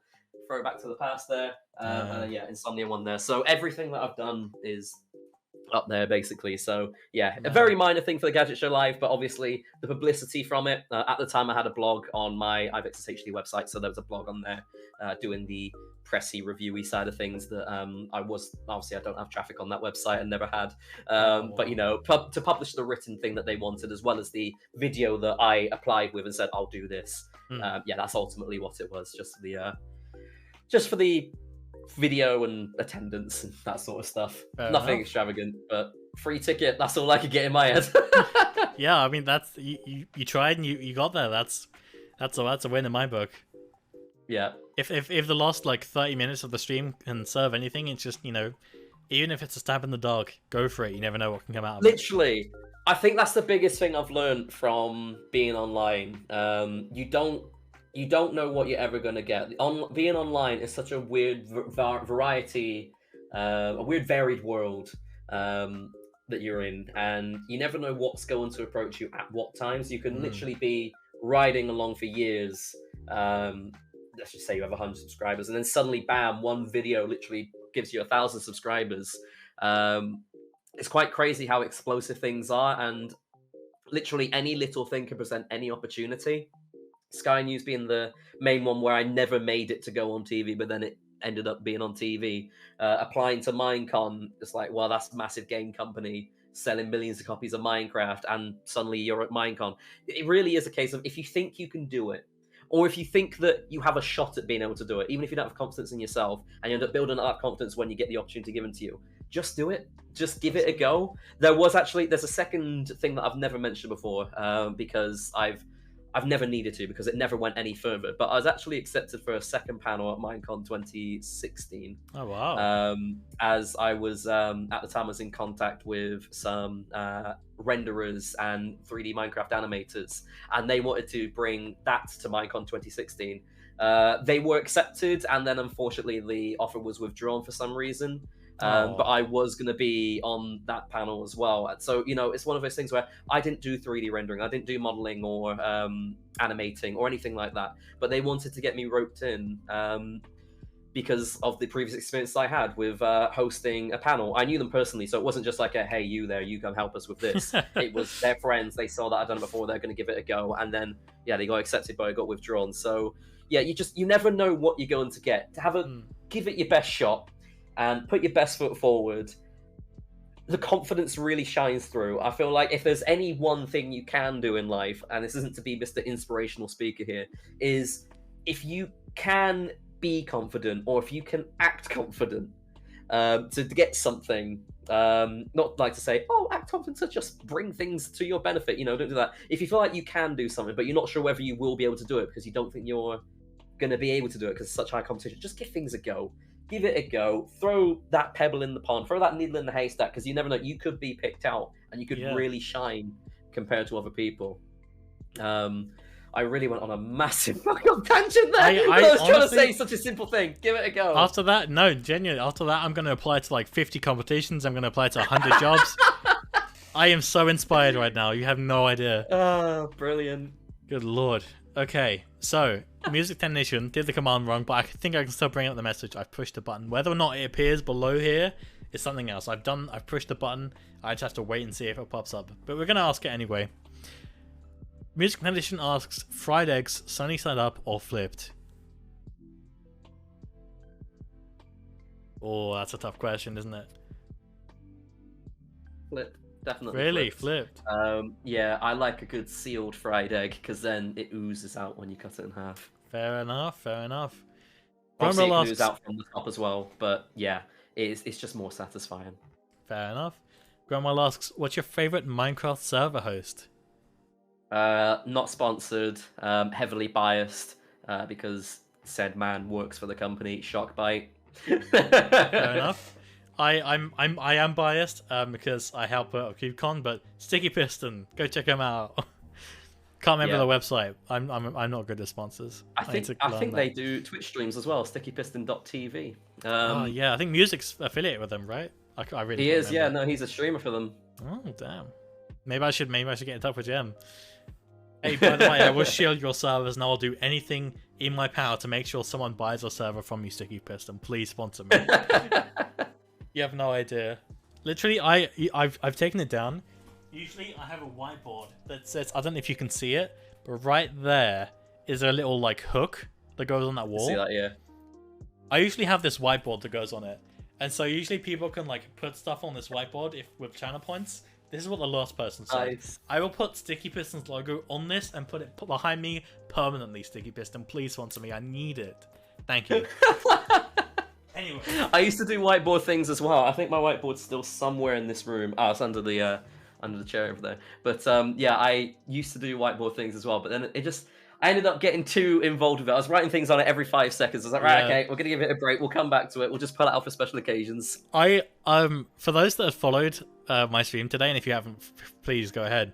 I have like 10 trillion different things with channel points that you can do with my stream.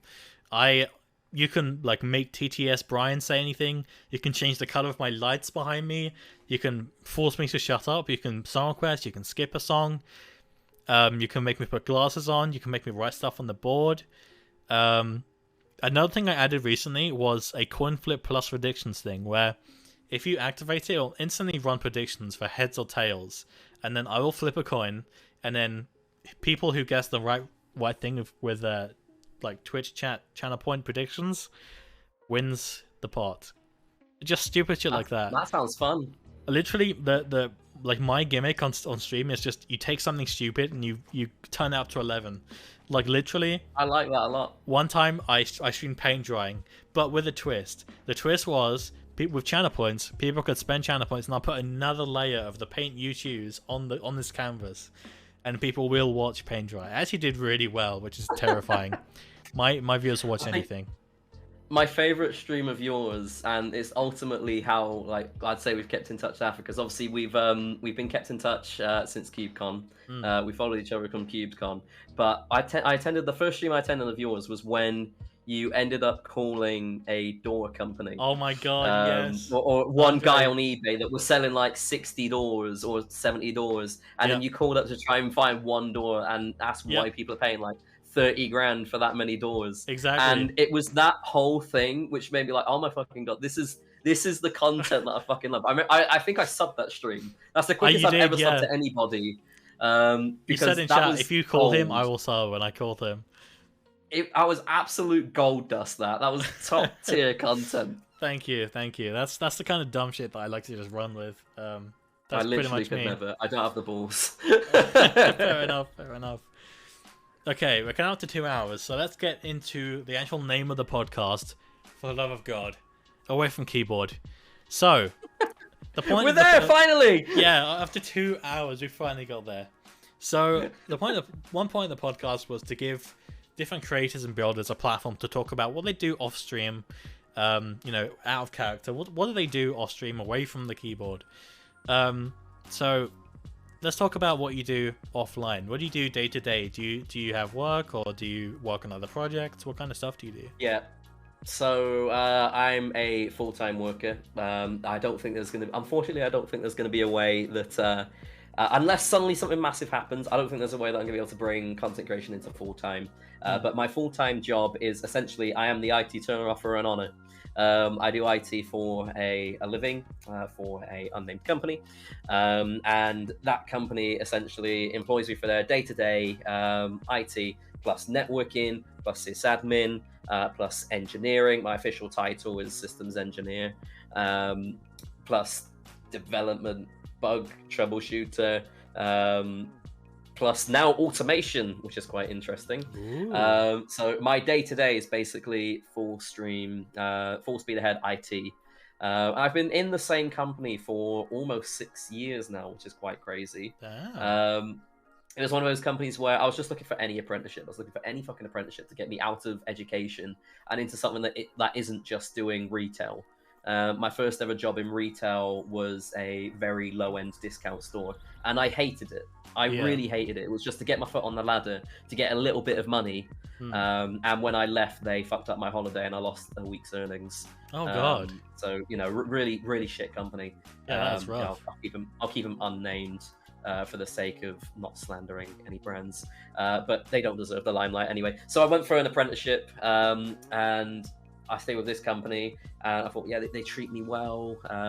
They're quite interesting to work for. It's not one of those companies where it's too big and it's not too small at the same time. It's a nice medium sized company where you get to meet a lovely variety of people. And you get to do a massive variety of tasks. I think one of the main things that's kept me there is the fact that I'm not just, let's just say I was doing full speed IT support. Yeah, you do IT support. But if I was just doing that, I think I'd be so bored. Yeah. There's only so many times you could tell somebody to switch a laptop off and on again, or so many times you could tell somebody to check the sound settings and is their mic disabled. You get the idea. Very basic troubleshooting. I don't think I could do that all the time. Yeah. So to be in a company where the IT department is quite small, less than 10 people, it's been quite nice to get like my hands onto various different areas, and I'm really enjoying like getting my hands on with automation, being something that I've introduced myself into my day-to-day lives, trying to automate just living in the house, for example. I haven't moved out, disclaimer, but when I do move out, I'd like to be able to have a fully automated house, not like a crazy smart home where somebody wiggles their fingers and suddenly you're in sexy time mode. That'd be a bit excessive.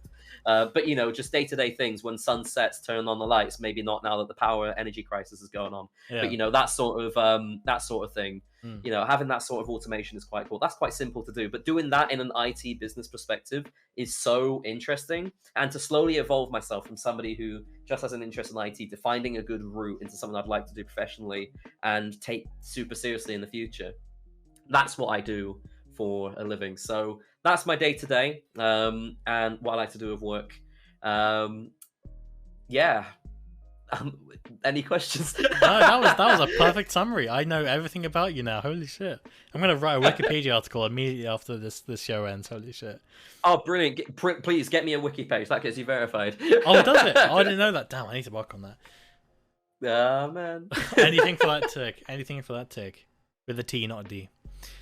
Did you see? Oh, both. Did you see that glitch on Instagram the other day, where any Instagram DM or any post that you would share with somebody, it would say that they're from a verified page, even if they're not? I did hear about that. But I didn't see it. It was personally. so strange because all of myself included, but all of my friends were tagging each other in posts as we come back from insomnia. And as Instagram does, it automatically sends a DM to the people that you tagged and say you've been tagged in this post. And every single person that received that DM, it said that my page was verified. And I was like, oh, okay, I have to double check that. Of course it wasn't. And then everyone else's page was verified, and then we realized it was just a big widespread bug. You looked at it on Twitter, and then everyone was saying, oh yeah, all of these pages are verified. I'm verified. What the fuck? Damn. So yeah, the vanity quickly wore off because I realized it wasn't just me. But yeah, it's quite a weird one. That is a very weird one. I wish it would happen to me on Twitter and not go away. That would be great. Yeah, that would be nice. That would be very nice. Okay, Thomas B. Filming asks, Fraser, what are you going to get me for Valentine's Day? Bit early, but never too early, I guess. You gotta be a good planner, haven't you? You've got to be a good planner these days. Yeah. Thomas, the thing we've been talking about a few times, Damn. Get planning. Got the whole thing planned out. Holy shit. Okay, we've officially reached the end of my notes. So, is there anything you want to talk about or bring up, or? Yeah, I just want to talk God. about the fact that that's not it. That's definitely. You might not want It's to just a like goof. admit that on a podcast. This will go up on YouTube after the show ends. Yeah, no, it was just a goof. It was just a funny Thomas goof. The real Yeah, I thing know, is, I know. I'm gonna. We're gonna go to a mosque and we're gonna have a party at a mosque. Yeah. Damn. Sorry to spoil it now. That sounds so romantic. That sounds beautiful. I know. What better place could you go to? Holy shit. Okay. So, is there anything you would like to finish off with? I'll let you plug your stuff as well, but before. Yeah. No. Any questions? Fine. Do quick fire questions now. I'm more than happy to do that. Yes, now's the perfect time. No. I mean, do you know what? This has gone so quick for something that's been 2 hours. I feel like we've only been here for like 45 minutes because this is the style of podcast that I really enjoy. It is just chatting. It is just having a good time. It is just telling stories. Exactly. And it's super duper fun. So if anybody here is obviously from my community, make sure you follow Nath. Oh, thank you, man. He's done a fantastic job with this. This is his third podcast episode. So make sure you follow Nath right here. I believe you've got a playlist on YouTube as well. Oh, yes. Thank you. Yes, I do. There's a link You to got my a channel playlist on on YouTube YouTube as chat, well. but yeah, go So, check yeah, out make Fraser as sure, well. Make sure you have a look over there. Yeah, Nave's a very hilarious creator. Now it comes up with the very craziest of ideas. So make sure you Thank follow. you. I think people that enjoyed Help I'm Stuck in the podcast will enjoy this style of content. I watched the Cubed one previously. Watched, listened, same thing. Watched the previous CubeCon staff away from keyboard episode. I recommend listening to that. Yeah, definitely hang around for Nave because he's good fun. I said plug you, what else Fraser, to not say? plug me, but I'll take it. Oh no, I mean it goes hand in hand, doesn't it? I've brought some people over here that haven't been here before, so it's been good to give people a nice breath of what's going on in the land of I Nath guess as well. so. Thank you. I can appreciate see, that. yeah. So it's nice to see people come over. Thanks for the support, by the way, coming over. That's all right. It's been very nice to see names as well in this Twitch chat as well. What was I gonna say? What am I gonna say? I feel like, you know, when you get asked questions like, oh yeah, I can give you answers, and then the teacher asks any questions at the end. It's like, I did have one, and now I've forgotten. Yeah. I'm not sure what else to say. All too realistic. I know exactly how you feel. Don't worry, man. Is that a real link?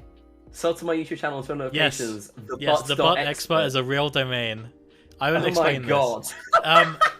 Basically, there's a website called, I think it's fiend.us. It's a weird name, but Right.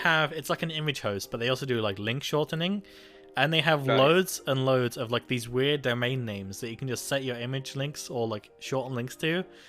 The bot expert is the one I obviously chose. I love it so much. Fantastic. So I can just shorten any link and it'll be the bot expert. I love it. I'd love for you to like link your CV with that one day. Like, Yeah. I've uploaded my CV to the internet. Here we go. thebutt.expert/CV. Honestly, I can see Oh. myself accidentally doing that. That is terrifying. That'd be incredible. I'm trying to see if there's like another like a list of those domains, but I don't know if I can find it. Absolutely fantastic. I don't think I can. But yeah, no, beyond that, I'd say, yeah, thanks for having me. I'll have a That's quick all right. scroll through. I think there was a couple of questions that we did unfortunately miss. I'll just quickly... Go ahead. Go ahead. Well, I say that. Does your money jiggle or fold? I mean, maybe we didn't miss any questions. No, You're on death row. that's a What's good your question. I final think you should meal? answer Bloody hell. Bloody hell. Well, I'd say it jiggles. I like it when it jiggles because it makes you feel like you've got something. When it folds, it's just like a bit small. I'm more of a contactless guy, so mine makes absolutely no noise at all. I think you've outsmarted all of us here. You're on death row. What's your final meal? I love a good curry, so anything that's hot but not too hot. Oh, I have a good question. What's your go-to McDonald's order? Oh man, that's a good question. That is a good question. I was talking about this earlier. We were literally, me and my friend group, we were talking about this earlier because we were like, what do we go with? One of my friends said that their brother, who's literally 8 years old, orders like a chicken mayo sandwich and 9 nuggets Oh my and God. chips and milkshake. And they're like 8 years old. Like, how can you fit all of that in? Yeah, So like Jesus. my easy one is anything chicken. So a McChicken is great. 6 nuggets, meal with chips. You know, that's fantastic. Yeah. I'd say that's probably my go-to, just because who can deny nugs? My channel points on my Twitch channel are called Nuggies. I saw So you know, sticking on brand and sticking with what I do genuinely love, we'll go with nugs. It's got to be the Nice. nuggy meal, large nuggy meal with fries, and you gotta go with a milkshake. You Yep. can get Coke anytime. You can't get a Mackey's milkshake anywhere else. Exactly. That's such a good point. And honestly, I'm pretty much the exact same thing. I used to go for Nice. 9 nugs, large fries, maybe McFly if I'm feeling like it. Perfect. Perfect. Sorry, what's your favorite McFlurry? I have really been liking the one they're doing right now, where it's like, I can't remember what it's called, but it's like, oh god, I literally can't think of it. It's like a galaxy cookie kind of thing, I think. It's like a limited time Ooh. thing they're doing right now, but I definitely recommend it. That I can't sounds remember good. exactly what it's called, but it's like lots of like cookie bits in there, with like Nice. Cadbury, not Cadbury, Galaxy like chocolate bits in there as well. It's really really good. Highly Sounds recommend delicious. it. But yeah, I guess that's a wrap. That's pretty much it. So Fraser, would you like to plug every social media app you're on, every link you have? Go ahead. This is your. Okay, take here we the go. stage. Quick fire. Let's do it. I'm over on Twitch. That's my main place I go to these days. I'm a streamer. I stream every single Friday, unless things go like IRL, you know, real things IRL. Twitch.tv/FraserIRL. Can give me a follow. Weekly streams. Good fun times. Community focused. It doesn't really grow, but that's okay.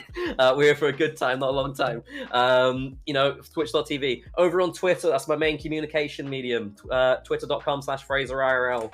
I also have short links for everything, so do slash the social media for all of it. IRL.YT/Twitter, IRL.YT/Instagram, IRL.YT/Discord. nice. Come and join the Discord.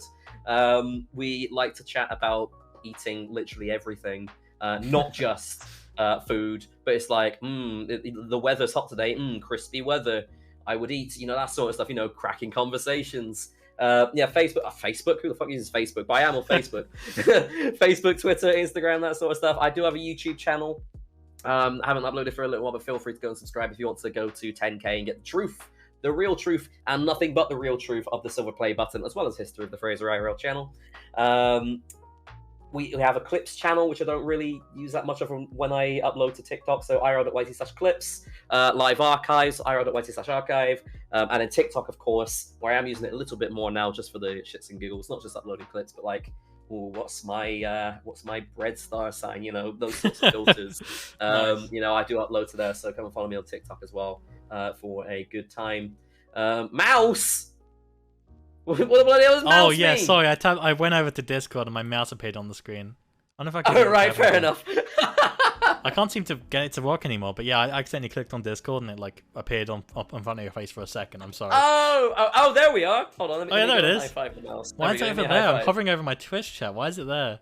There you go. go. Yeah, fantastic. That's All right. But yeah, irl.yt/ any social media you can think of. That link probably works. Excellent stuff. All right. So, for the final time, Fraser, thank you so much for joining the podcast. I really, really appreciate it. It's been Thank a you for really good having me. chat. I've learned a lot of really things. I'm enjoyed it. going Yeah, to thank sign you. up to 500 jobs and all those competitions, like I said earlier. But yeah, ladies and gentlemen, if you haven't already, please drop a follow. I stream really dumb shit and this, and lots of Mario Kart and stuff like that as well. But yeah, irl.yt/OnlyFans really exists, by the way. yeah, I'll have to check that one out. Okay. All right. Yeah, that's a wrap. Thank you all so much for watching. It's been a good time, and I guess we'll see you when I do this again. Thanks, Fraser. Appreciate it. Thank you so much, guys. Bye. Bye bye.